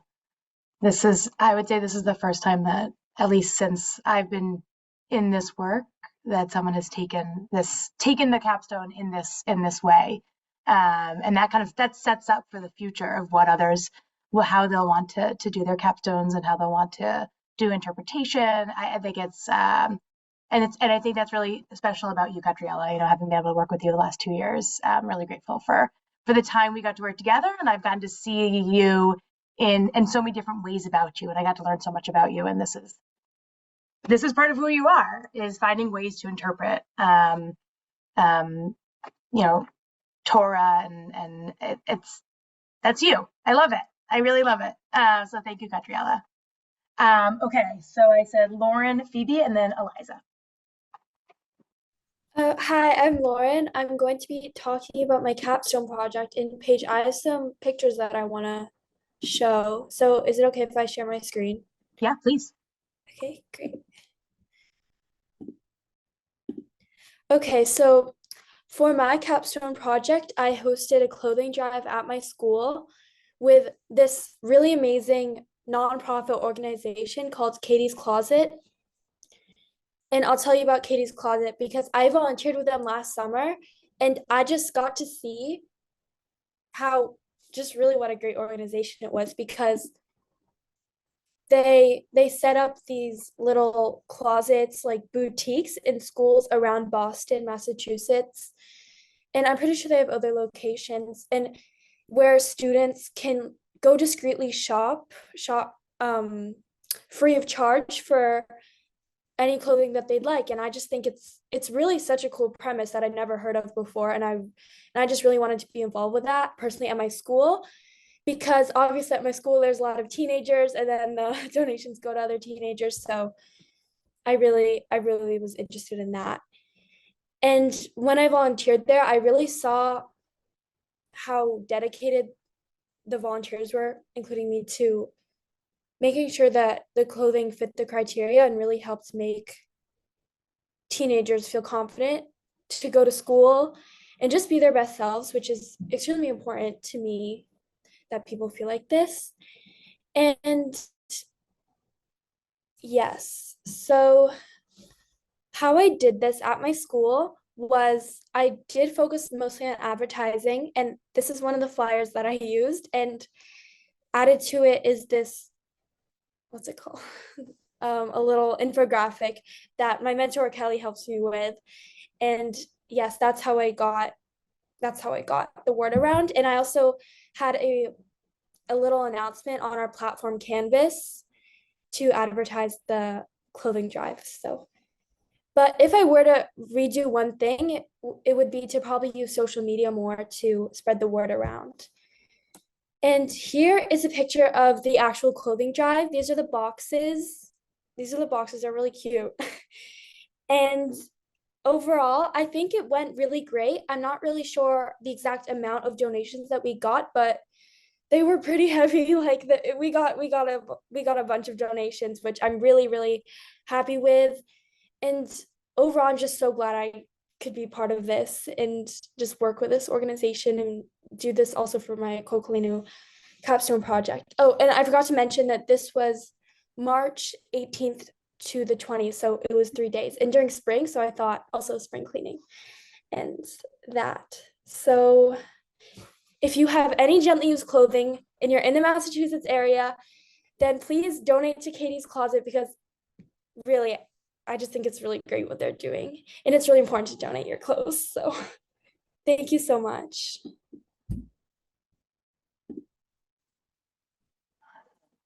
Thank you, Lauren. You have this beautifulness about your soul that I could tell, not only in person but also online. And being able to see that you were helping others build their confidence with clothes, it's like that's you, right? Like it's that I'm so proud of you, and I'm so proud of the work you did, because you were able to bring yourself into your capstone, very much so. So thank you so much, Lauren. Okay, Phoebe, Eliza, and then Zahav and Sylvie, then you'll go. Hi everyone, I'm Phoebe Spinell. I'm from Northern New Jersey, and I was going to talk about my Raise Your Voice presentation. So for those of you who don't know what Raise Your Voice is, each of us were given like a day during one of our month meetings to give a presentation about something that is important to us, about another feminist leader, just about something that's going on in the news that we want to connect to. And we really had, Paige gave us a lot of freedom to kind of like pick something that we were passionate about. And so for my Raise Your Voice project, I talked about current Jewish influencers in the media and the presence that feminists and especially Jewish feminists have online. I found that with Kol Koleinu, it was really nice to be able to meet fellow Jewish girls from not only from my area, but from across the country, and being able to talk to other girls about people that we can all look up to, and people that have similar experiences with us, and people that are kind of projecting that online, especially in a year like this one where there's like a lot going on social media that might deter you away from it, highlighting the good and the parts where you can find someone that can make you happy and you can just connect to. So I really enjoyed sharing that with everyone in our cohort, and I really enjoyed my experience with Kol Koleinu. So thank you. Thanks, Phoebe. Yeah, I know no one else has spoken about the Raise Your Voice, but I think that Phoebe really brings that. I'm so glad you shared yours, because really that I remember the conversation. We were like, oh yeah, like who are the other people? And we were thinking about who were other people like on Instagram or on TikTok or wherever, that we should also follow. That was a really robust conversation that just, like, as we said before, it kept going and it was great. And you really brought on such great information for all of us to be able to talk about. So Phoebe, thank you so much for being a part of Kol Koleinu and sharing about Raise Your Voice. Okay, Eliza, then Zahava and Sylvie, and then Ella. Okay, hi. So my name is Eliza, and I'm here to talk about my capstone as well. So what I decided to focus my project on was basically the lack of dialogue at my school between Jewish and Middle Eastern and/or Muslim students in the wake of October 7th and in the current ongoing war. And so I felt like my school wasn't doing enough to have these conversations, and I felt that a divide was growing between the students, and also that tensions were continuing to rise both on social media and also in person. And so I wrote an op-ed and I submitted that to Kol Koleinu, and I also submitted it to my school's newspapers and have sent it around to a lot of teachers. And I'm currently in the process of trying to get it professionally published by either a local or national newspaper right now. And so hopefully that happens, fingers crossed. And then the other part of my project was trying to actually get this conversation between students to happen on my school's campus. So I worked with the head of my school, with like the faculty leaders of like the Jewish Affinity Group, and some other faculty mentors and the kids in both the Jewish and Middle Eastern affinity groups to try and see how we can make this conversation happen. And I think, unfortunately, it hasn't happened yet, and I don't think it will happen this school year because my school likes to take things very slow.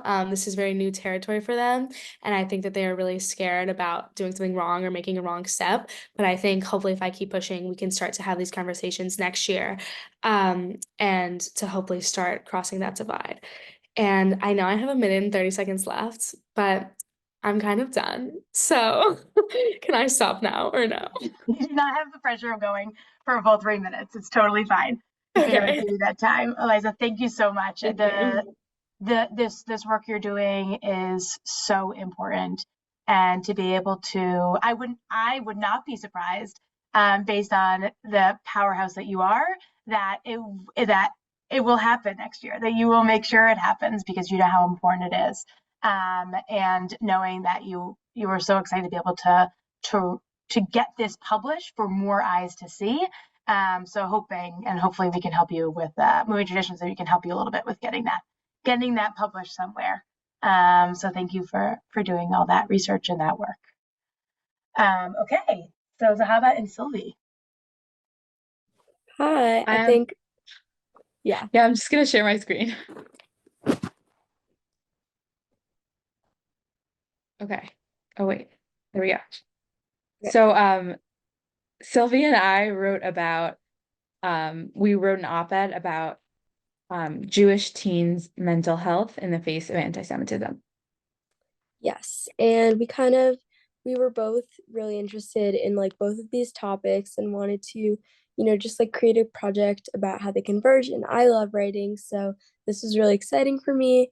And I also just want to say thank you so much to Zahava because this was so much fun to do, but I also know that I just like took forever to do everything because this year I'm a junior and it's been an extremely busy year, but I'm really proud of this. And I think Zahava and I both we really did our best to make something that I feel really proud of. So yeah.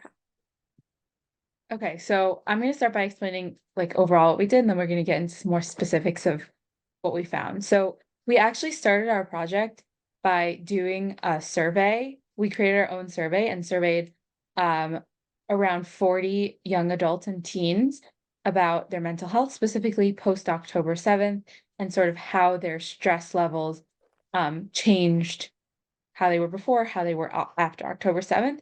And then we also interviewed mental health professionals, and we asked them about the impacts of growing up with hate and what we can do to try and like curb those impacts. And then we took all the data we collected and put it into an op-ed. Yes, so our survey, we sent it out to a bunch of people from both of our schools, and Sahava goes to a Jewish school and I go to a non-Jewish school, so we had a big range in kind of that context, and we sent to a few students in college as well, and we got 39 responses. So those were from kids ages 14 to 25. And we found that the average stress level of teens post October 7th is a 6.8 out of 10, which rose from, I believe, before the average before October 7th was somewhere around a 4, so it did raise a lot. And 72% of teens experienced are experiencing low moods due to anti-Semitism, and 40% of them have directly experienced anti-Semitism. And I wrote down a quote that one student wrote because I just felt that it was very powerful, and we did include this quote in our op-ed, and it says, "I feel very anxious whenever I tell people I'm Jewish because I'm worried that they're going to automatically assume that I'm a Zionist and immediately give me hate because of the war. I get worried about talking about it in fear of people telling me I'm going to hell." So this is clearly a very just emotional quote, and I think it definitely shows why this kind of topic in general is just so important to be talked about and discussed. Okay, so we also each of us interviewed one mental health professional from our school. So Sylvie interviewed one from hers and I interviewed one from mine. And so they both had sort of talked about different things. The first one talked about how marginalized populations are more likely to have long-term mental health issues, which is really scary, especially because right now there's so many different groups, not just Jewish teens, but so many different teens who face hate, and it can leave a big impact on us. And she also talked about how talking to a trusting adult is a really important part of doing your best to get through all of this.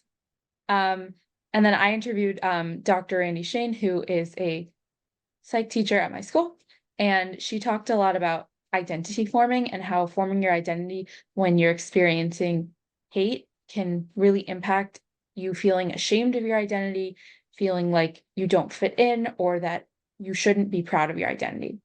And also talking about how social media has definitely elevated some voices of hate and been a really scary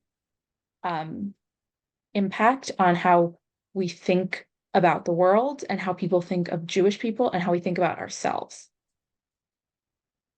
Yes, so our takeaways from this, which we kind of talk about towards the end of our op-ed, is really just anti-Semitism is very much on the rise right now, and this is having a very real impact on the mental health of Jewish teenagers.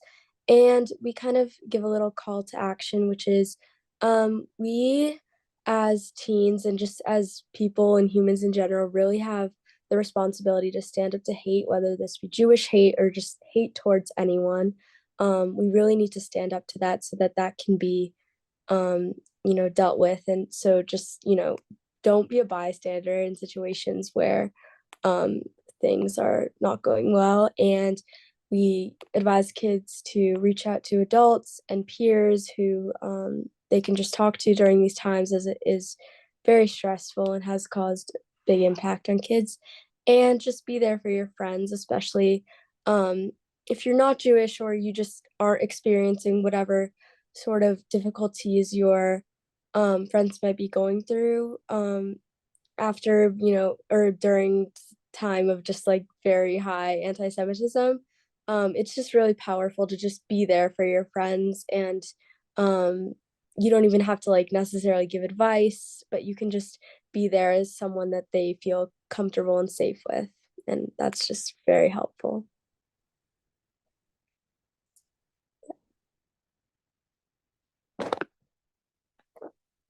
Bob and Sylvie, thank you.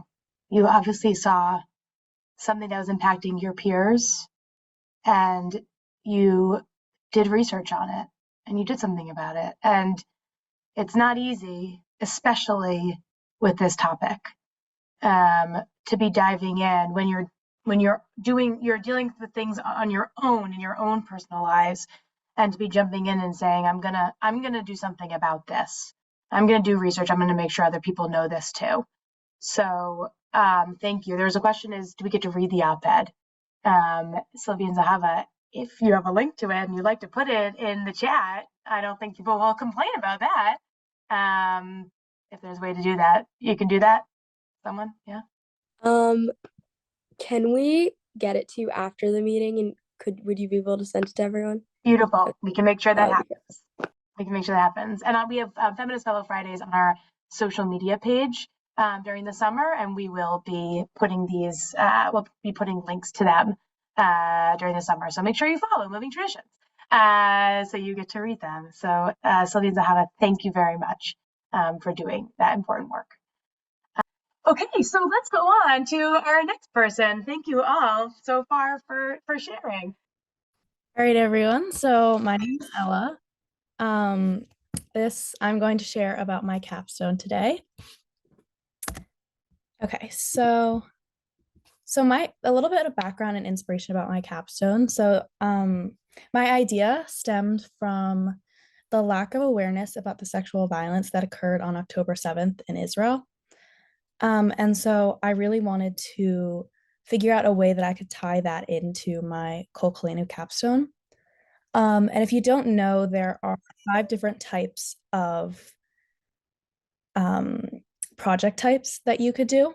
And so I chose the join or partner with a local organization.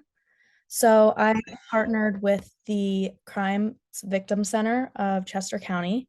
So that's a local organization in my community that serves specifically victims of sexual violence and abuse. So I found that center after a lot of research and contact with a lot of different organizations. And together with the CVC, we organized a supply drive for hospital bags. I'll explain what those are in a second, but so up here you can see the logo for the CVC, and this is a picture of the flyer I created that I distributed on my own personal social media, and also the Crime Victim Center did it on their social media as well, which was very nice of them. So the hospital bags are the supplies that victims are going to be the supplies that victims are offered when they're admitted into the hospital, either into the emergency room or for ongoing treatment. And so these are what are going to be greeting them when they enter into the hospital. So these bags contain fresh shirts, fresh pants, fresh underwear, bras, socks, and toiletries like toothpaste, toothbrushes, deodorant, hair brushes, and also a pen and a journal. So this is a picture of the current drive so far. I know it doesn't look like a lot, but I promise you those bags are stacked and full to the brim. And also we have received about $700 in donations to personally buy more supplies and create the bags. So that's also really amazing.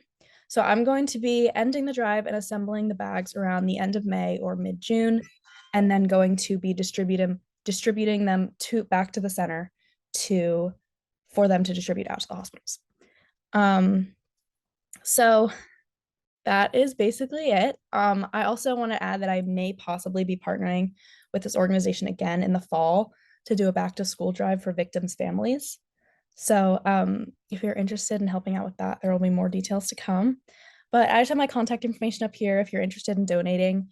If you don't live in the outside of Philly area, I think it will be hard for you to physically get donations here, but any monetary donations would be very appreciated. This is still ongoing, so I would definitely appreciate any of the support. But the whole capstone experience was super fulfilling, absolutely amazing and rewarding. I just want to thank Paige, because genuinely this program would not exist without her. It would fall apart. We need her. And so yeah, she was an absolutely amazing program leader and advisor. And I also want to thank the teen leaders, because I couldn't have done this without them. So yeah.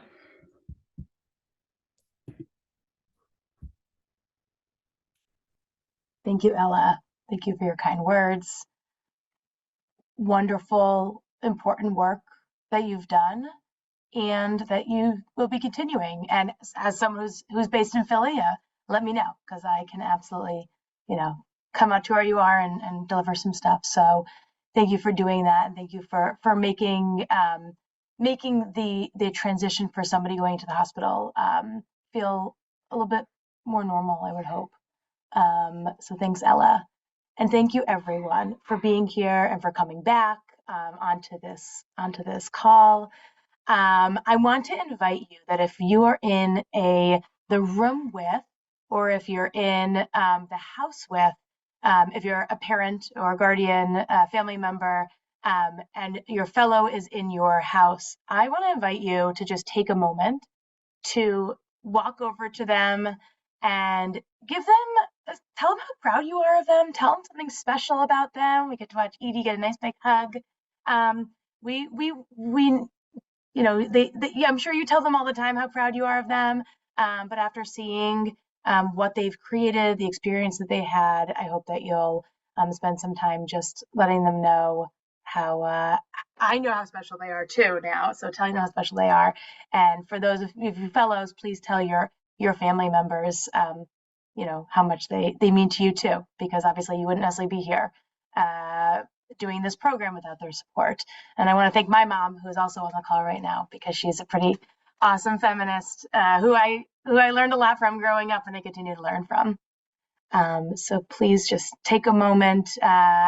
And for those of you who would like to stay, so the fellows are welcome to go on to the fellow call. You all have the link in your email. Anyone else who wants to stick around, Shuli and I will stick around for a little bit if you want to talk at all or ask any questions. Or for like Yael and her family, I'll see you in Shul. But thank you all for being here and spending the evening with us, honoring your incredible, incredible teens. Thank you.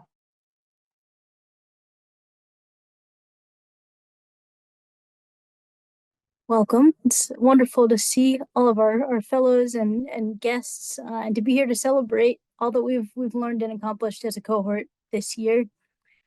So collectively now, we're going to share out some of what we've taken away from these experiences. Some fellows are going to share a reflection on their time in the fellowship. Others are going to share their Raise Your Voice projects, just a brief summary of what they presented to the cohort around a topic of interest. And then others are going to give us a window into their projects. So I will post a little order here for us and can get started. But Cameron, you're going to be our first presenter. We're going to start and end with our teen leaders, and everyone else is spread through the middle. There we go. All right. Hi, I'm Cameron, and I'm one of our cohort leaders, and I'm just going to talk about my overall experience with Kol Koleinu. I've spent the past 2 years being a part of the Kol Koleinu program, 1 year as a fellow and 1 as a cohort leader, and both years had a major impact on me. Kol Koleinu has taught me how to process information. It's so easy to act when emotions are high instead of taking the time to debrief and understand what is happening around us. By encouraging the tolerance for alternative viewpoints and opinions, including asking questions and showing respect, Kol Koleinu helped me voice my opinions in a more effective and comprehensive way. I've also learned about different ways I can become a change maker. I've never been the best at stepping in front of a room and giving a speech, but this program has taught me that I can be an advocate in different ways, simply by spreading information, while also giving me the encouragement to work on public speaking. Having this group that has become a safe space for me has been so influential, and it is so incredibly important in crazy times like these. I'm so grateful for this program that has allowed me to grow as a leader and as a social advocate. Thanks, Cameron. It was really a gift to have you in our cohort. Anna, you're up next. Hi, everyone. I hope everyone's having a nice night. I just wanted to talk about the importance that Kol Koleinu has had just being a Jewish person who doesn't really go to Jewish school. And also, I don't have a lot of time to go to synagogue since I'm often doing a lot of extracurriculars. So I just really enjoyed having a space that is entirely Jewish, especially entirely Jewish women. I just think it's really valuable to be able to connect with my religion in that way when in my day-to-day life going to school, I'm normally not. So I thought that was really nice. We appreciated you being part of the cohort and learned a lot from you as well. Alessandra. So I'm just going to talk quickly about my Raise Your Voice. I did it in January and it was on the topic of New Year's resolutions. And I think there's also some values in the story of Hannah, which is what I presented on, that are present in the Kol Koleinu experience. So the first one was courage. In the story, Hannah is judged by a priest for kind of expressing her emotions over not being able to have children, and is judged by a man, and she has courage and she stands up to that man. And I think as a feminist fellowship, that's something we all kind of learned how to do. And then the second one is kind of agency, kind of relating back. Hannah confronts God. She says, "You need a leader, I need a child, and if you give me a child, I can make him your leader." So she kind of is using her power, her agency in her story. And I think presenting about this story also made me think about like what can be feminist, like praying for a child and how we can interpret stories in different cultural and historical circumstances. So. Thanks, Alessandro. We enjoyed learning from you and being able to apply some of these ancient texts to our modern reality. Gabby. Hi, I'm also going to talk about my Raise Your Voice a little. So I did mine at the in-person retreat because I really wanted to be able to talk with people and not have to do it on Zoom. And mine, because it was in April, was focused on Passover. And my project was about, I had researched different feminist and Zionist elements that you can add to your Seder. And like some of these are like adding an orange to the Seder plate or having a Kiddush cup for Miriam's well. Or my family actually had a little well that was really made for hand washing, but we had there as our Miriam's well. And then some of the Zionist things were like how some people have like a little Israeli flag on their Seder table, or especially this year, having a chair for the hostages, which we did in my household. And I had like 20 of those kind of things. And at the retreat, we like went around and we read the cards and talked about what we liked and what we considered adding to our own Seder, which was fun. Thanks, Gabby. I know throughout the year you wrestled a lot with Israel and brought us all into that, and it was great to see this kind of ending to your presenting with us about Israel. So now we're gonna look at a couple of the projects, and we'll start with Ava and Margalit. So we're presenting on our capstone project. So me and Ava, for our project, we wanted to focus on catcalling because it's something that we've both experienced, and also we thought it was like pretty overlooked compared to other women's issues. And so when thinking of like ways to like help with the issue, like I feel like the main thing that we thought of was like education, just like educating people. So we decided to interview people at both of our schools about catcalling. And we just like heard about their experiences, their opinions, and like what they thought could be done. And we made a video of like compiling all the interviews. And on the note of education, of like educating people about catcalling, a big thing that we heard from in the interviews was that when we asked people like how they thought catcalling could be prevented or like what we could do about it, a lot of people said it's about like hitting people, and it's about like how we like raise our kids and stuff, and just like yeah. And so overall it was just good to like hear about other people's experiences with catcalling and hearing other people's voices. So yeah, now Ava can speak. Hi, I spoke earlier, so hi again. I heard my audio was a bit off, so I hope you guys can hear me. Okay. So yes, our project was on catcalling because we, especially, I think all of the fellows here are in New York City. Being in a big city, that is a very prevalent issue. And our goal was to again, raise awareness, educate people, but also not just educate people, but make them ask questions. Why does catcalling happen? Who are the people, like why do people feel the need to catcall?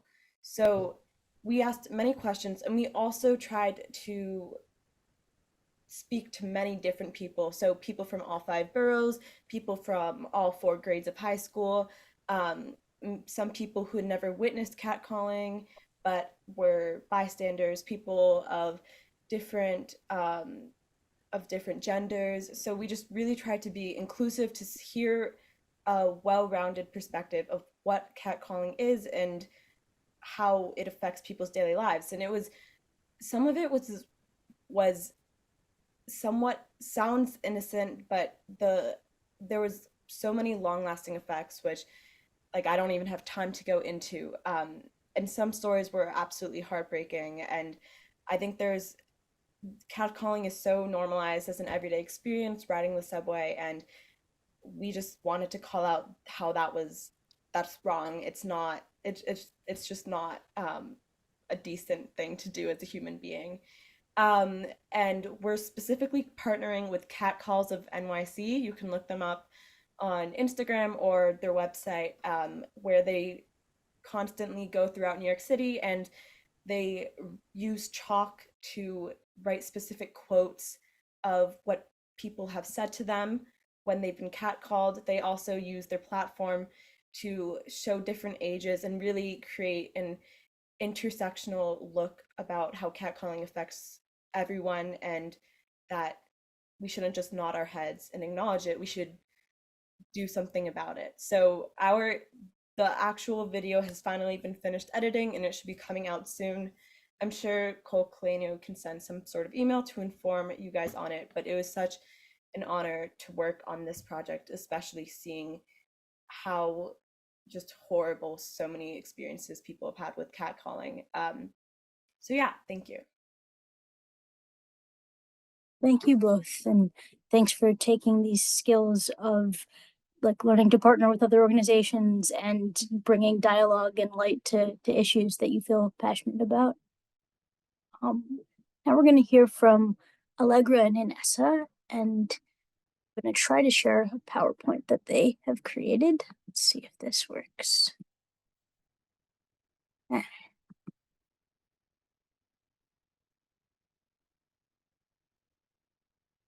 Okay, hi everyone. I'm Inessa, and then I have Allegra here too. So we're gonna talk about our capstone project. We did a Young Voters Education Night because we are both very interested in motivating youth to get involved in politics, especially with the 2024 election coming up. So what we did was a night of education hosted on Zoom for youth to learn about why youth political participation is so important, to support female politicians, give an easy to understand overview of the election process, and encourage young voters to register to vote for the upcoming election. And then we also were able to get a guest speaker from an organization called the Civic Center, which works to encourage high schoolers to organize registration drives and motivate young people to register to vote. So we're really lucky to be joined by India, and we have a photo on the right of us on our call, and it was very interesting to talk with her and also to just like discuss what we think about like what's going on with youth and politics.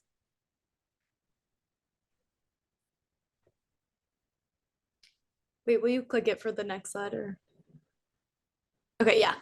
So these are just some of our next steps. So that's the link to view our video because we have a video and we're working to get it posted on the Civic Center website, which is the organization we partner with, and also are in the works to make our own website in order to spread the video and promote electoral activism. And we also hope to have another education night in order to motivate even more teens to register and just to take an interest in politics in this critical year.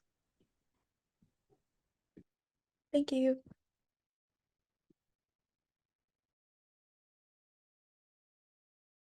Okay, well, thank you both. And I think you had a good example of how sometimes these visions that we have for social justice can hit hiccups along the way, but you showed some persistence and creativity as you tried to figure out how to have your final impact, even in the face of some adversity at first. Nina is up next. I don't see Nina on my screen. So, no, okay. So we'll just jump to our final speaker, our final team leader, Emily. Hi, I'm the third team leader of the New York cohort. I'm Emily Levine, and this is my second year participating in the Kol Koleinu Fellowship.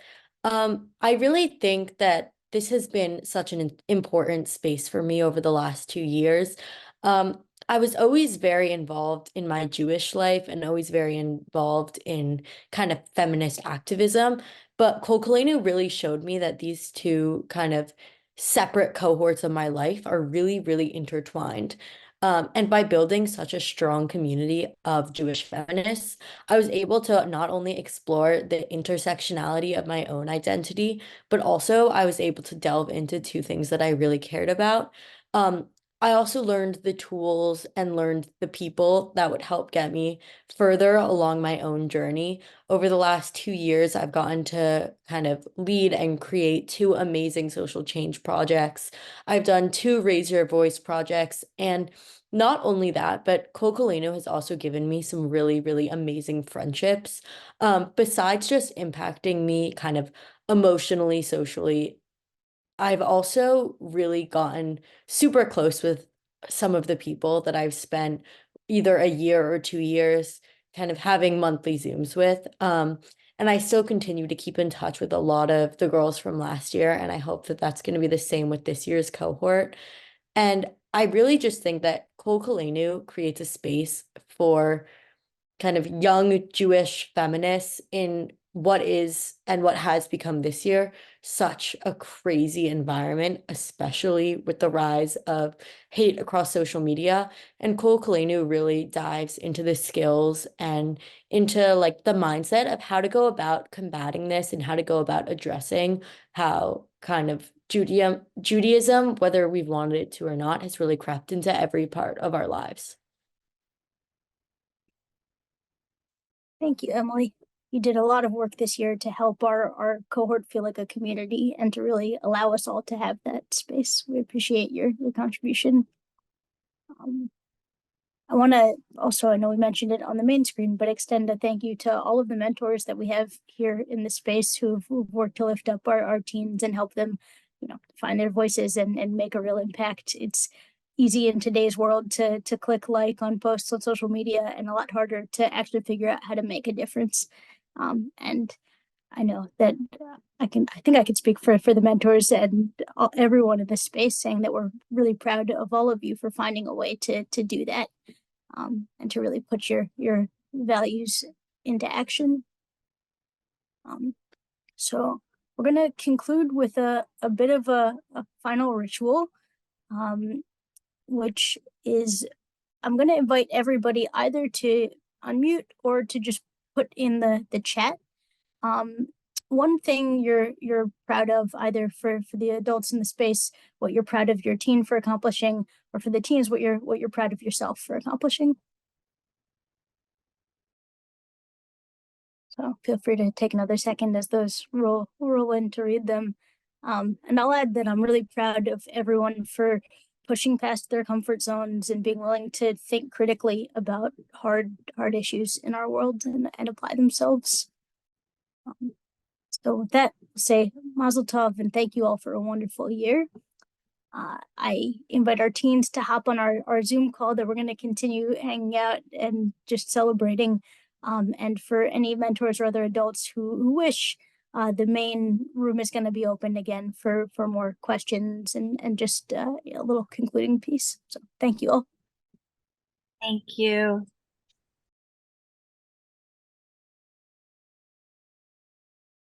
So nice to see your faces. And I just came out of the New York room where I am genuinely so inspired by what I heard.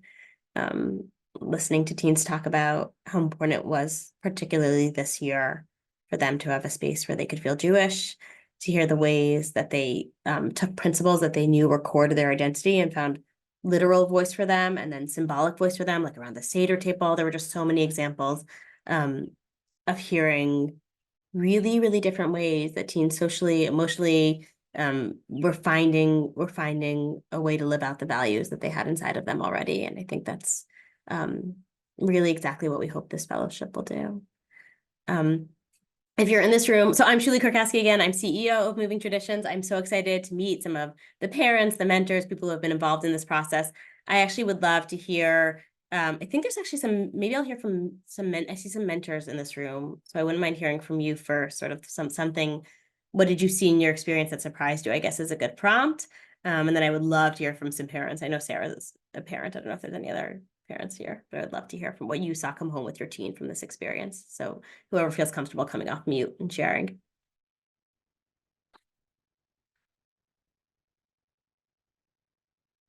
I can share. This was the first time I worked with teens where I had never met their parents before. There was something that like feels like it's missing, and I'm glad that I got to see their faces today, and hopefully I'm quelling at least a little bit as hard as they are right now.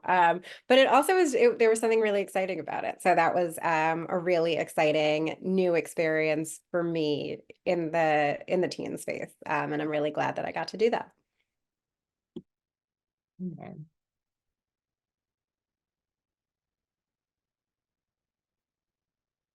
Thank you for sharing that. Are there other, I'm curious if there's another mentor or another parent who feels comfortable sharing a little bit about, if they saw any of the program come home with their teen. Yeah, Marissa? This was way more of an investment than I expected because we got really into our project. So I spent way too much time doing this, but loved it anyway.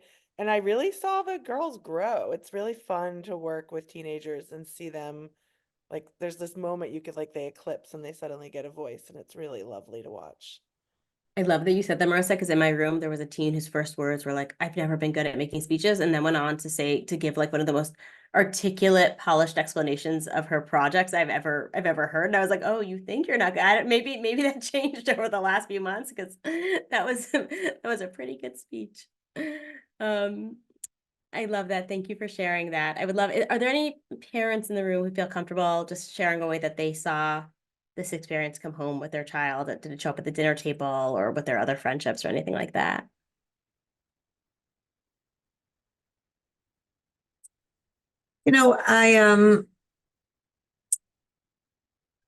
I guess you might call it an occupational hazard, but I study Jewish texts for a living, right? And it's kind of neat when your child comes home and says, Mom, can we study text on X or Y? And we've done that 2 years, 1 year on abortion and 1 year on Shabbat text. So she was teaching on 2 different things. And so that's selfishly a bit of joy, but it's also just amazing to have that conversation, not quite at the dinner table, but like Erev Shabbos at 9 p.m. on the living room floor.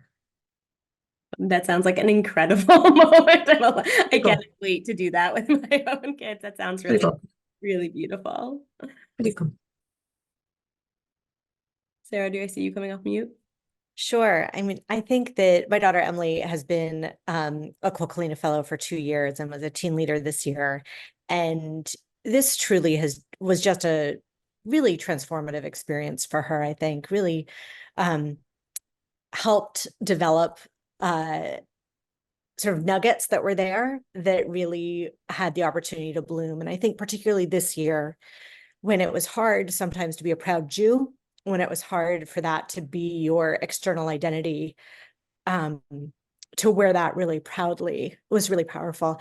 And the connections that she's made as she's heading off to college. I mean, Paige was immediately one of her references when she was applying for a summer job. She's like, I need 3 references.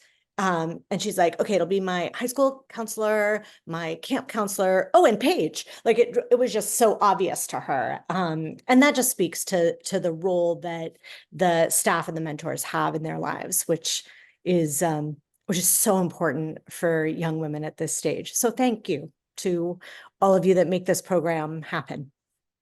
Thanks, Sarah. I just want to plug out a couple of things there, because one of them is just the way you talked about that there were like, and I kept hearing this as the teens were talking about their projects, where it's not like we introduced values. They didn't, like that. I didn't realize that would resonate with me. Like they come to us in some ways so fully formed, like they understand so deeply who they are, and they just like need a little bit of like some of the tools to make those values come to life. And so that was a beautiful, beautiful thing to watch. And then I'll just add, and Meyer-Gottesman is in the room, who's one of the founders of Rosh Chodesh, but part of the premise of Rosh Chodesh was like, teens are in a better place when there's an adult they can turn to who they feel like really gets them. Like that's a huge, huge deal in this world. And to hear that, like, there's just like this snap of understanding, like there's a grown-up out there who like totally knows who I am and understands what's amazing about me is just like one of the, I hope, a precious gift we get to give to some of the fellows. I'm curious, is there anyone else who this sparked like a great conversation with their kids? I don't think everyone's learning text with their kids like this, although that was an amazing story.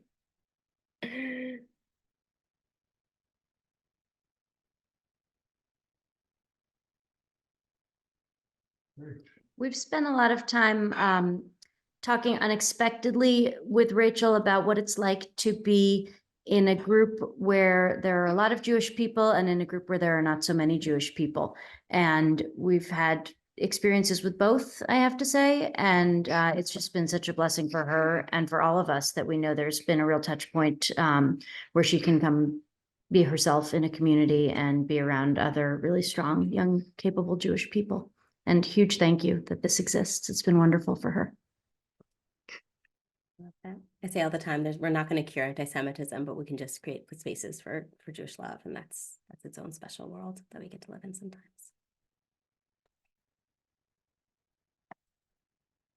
Any other parents who feel comfortable sharing their experience, or mentors who feel comfortable sharing their experiences?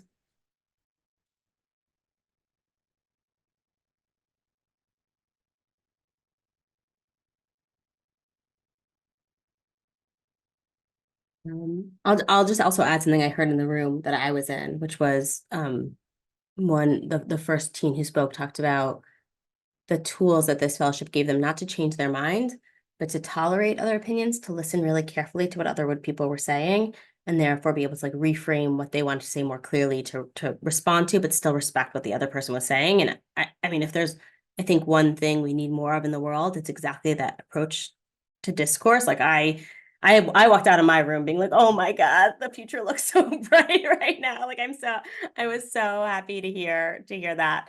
I'm curious if anyone else saw that with their own experiences with their teens or with their mentees.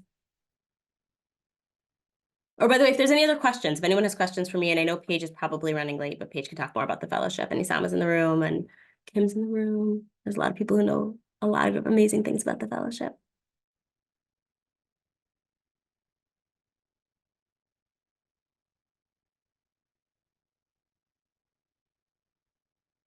Were there any hard conversations that came out of the fellowship for anyone? Any what? Harder conversations? Difficult conversations? Hard to know. This year's been rough. Do you guys automatically reach out to everyone who's been enrolled in the York Cohort program to tell them about Kol Koleinu and Kumi? We try where we have their contact information. We do, but that's its own. No, I know it's a challenge. I'm just thinking in terms of. It's a great idea. It's a good idea. And I think the word of mouth is the best thing we can do. So if you and your teens just send this to more people, that's the kindest thing you can do coming out of the fellowship. Although I can say I've looked at some of the applications for this year, and again, the future looks very, very bright once again. So that's good. It's a great suggestion, Lisa. Is Michael here? Michael, I know Michael has spoken to his congregation about the fellowship. So I'm wondering if he'll spoil us and tell us what he said, but I don't know if he's fully here right now.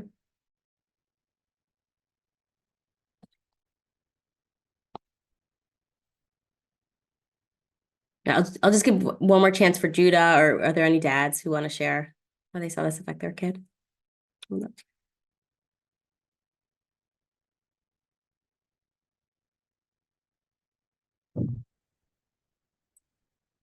I think it's also really amazing to hear what our kids are learning, and they have only begun to realize the depth of those connections, right? You know, when they're excited to go to retreats and they make connections and they're on calls, those we'll see that those will flourish in the future, right? You know, when you go to college or your activism or you're on social media and you see someone's on that issue and you're older, it's good. Those are going to continue too. So I think that's one of the beautiful pieces of this, that they're recognizing it now and they'll continue to see it, and then. Yeah. One of the stories I always tell is when I was a college freshman, I went to Ukraine and Israel with the JDC, the Joint Distribution Community, and what was then UJC, United Jewish Communities, which is now Jewish Federations of North America. And at the end of the program, they solicited us, like kids in college, for a donation. And I remember like laughing to myself because I did not have, like, I had no disposable income. Like, I didn't know where they thought I was going to be giving them money. And I just remember thinking like, oh, this is so sad. Like, they took the wrong teen. Like, they were like trying to take teens who were going to end up giving them money in the long term. Like, they totally picked the wrong teen. And now, literally almost 30 years later, I'm like, oh, is the joke on me? Because I didn't give them any money, but then I gave them my entire career instead to the Jewish community. So I feel like I really, that sense of like, you invest in these leadership programs and you don't know how it's going to change your kid forever. I feel that very deeply myself. I'm reading Judah's comment. I understand. Lisa, what was that? I understand. I love that, Judah. Thank you for that comment.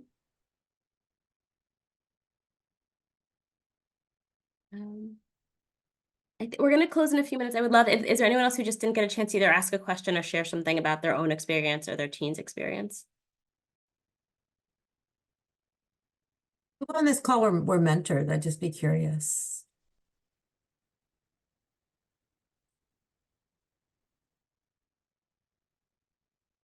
We're mentored or mentors? Mentors. I'm was sorry, guessing. I misheard that. No, I was just curious because I don't know names, so I was just really curious. Thank you to all of you who are mentors. I'd be curious what you took away from it or what your counsel would be. I promised my daughter that once she's done in the program, or goes to college, I would come back and I would come mentor, but not while she was in it. So I was curious from your experiences.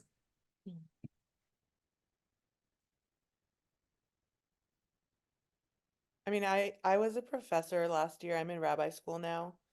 And it's in a very, like, I'm 42 and just went back to rabbi school. So I feel like a child, and like my entire career as a writer and a professional writer got erased, and my professional life as a professor as well. So it was really nice to just be back in that role of educator and mentor. And I love the process of meeting young women, and we all judge. It's like our nature. Like, we all have slap judgments at the first moment.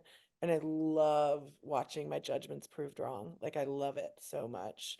And I love watching people become real, not just like my defensive judgment. So for me, it was really lovely because these girls are cool. And like, just recently did I really hear them come more alive. In fact, we had a conversation about the protests on the phone, and I was very proud of, just, it's fun to hear fire inside of young people, and we don't share the same opinions, and it didn't matter. Like, I was just proud of them for, fire is good. That's all I know. Fire is good in young women.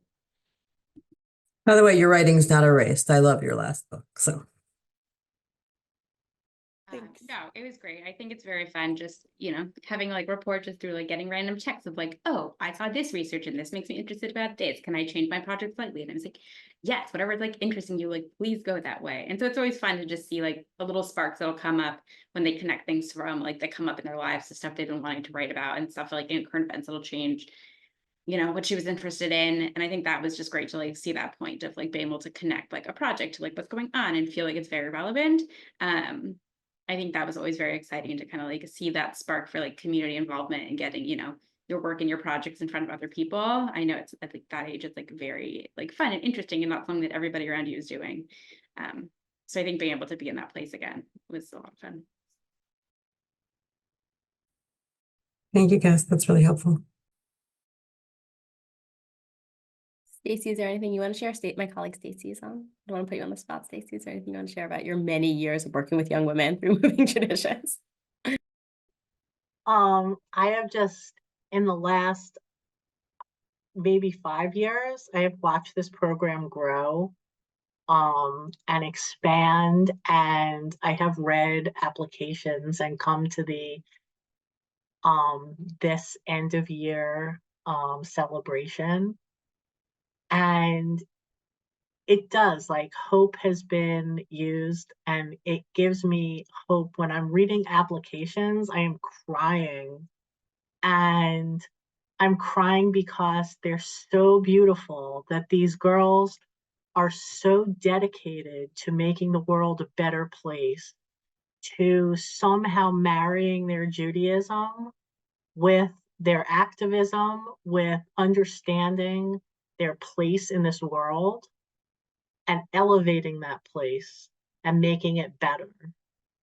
And I've been a Rosh Chodesh leader for, I think, 13 years, which has been one of the greatest joys of my life.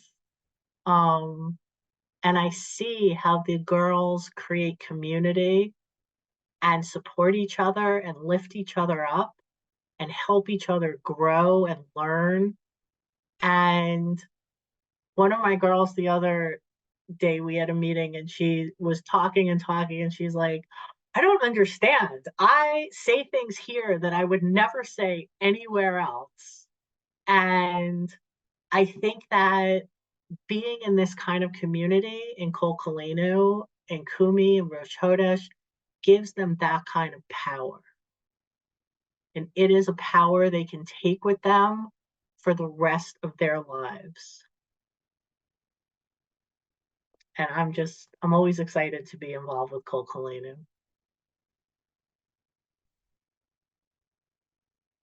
I'm going to stay quiet for one more minute just to make sure if there's anything anyone wants to share. And then I'll just thank you for giving us your daughters. They are amazing. They're brilliant. They are passionate. They were committed. It's an absolute gift to get the chance to work with them, and to have some small part to play in the incredible leaders they're going to grow up to be. So thank you so much. And Mazel Tov.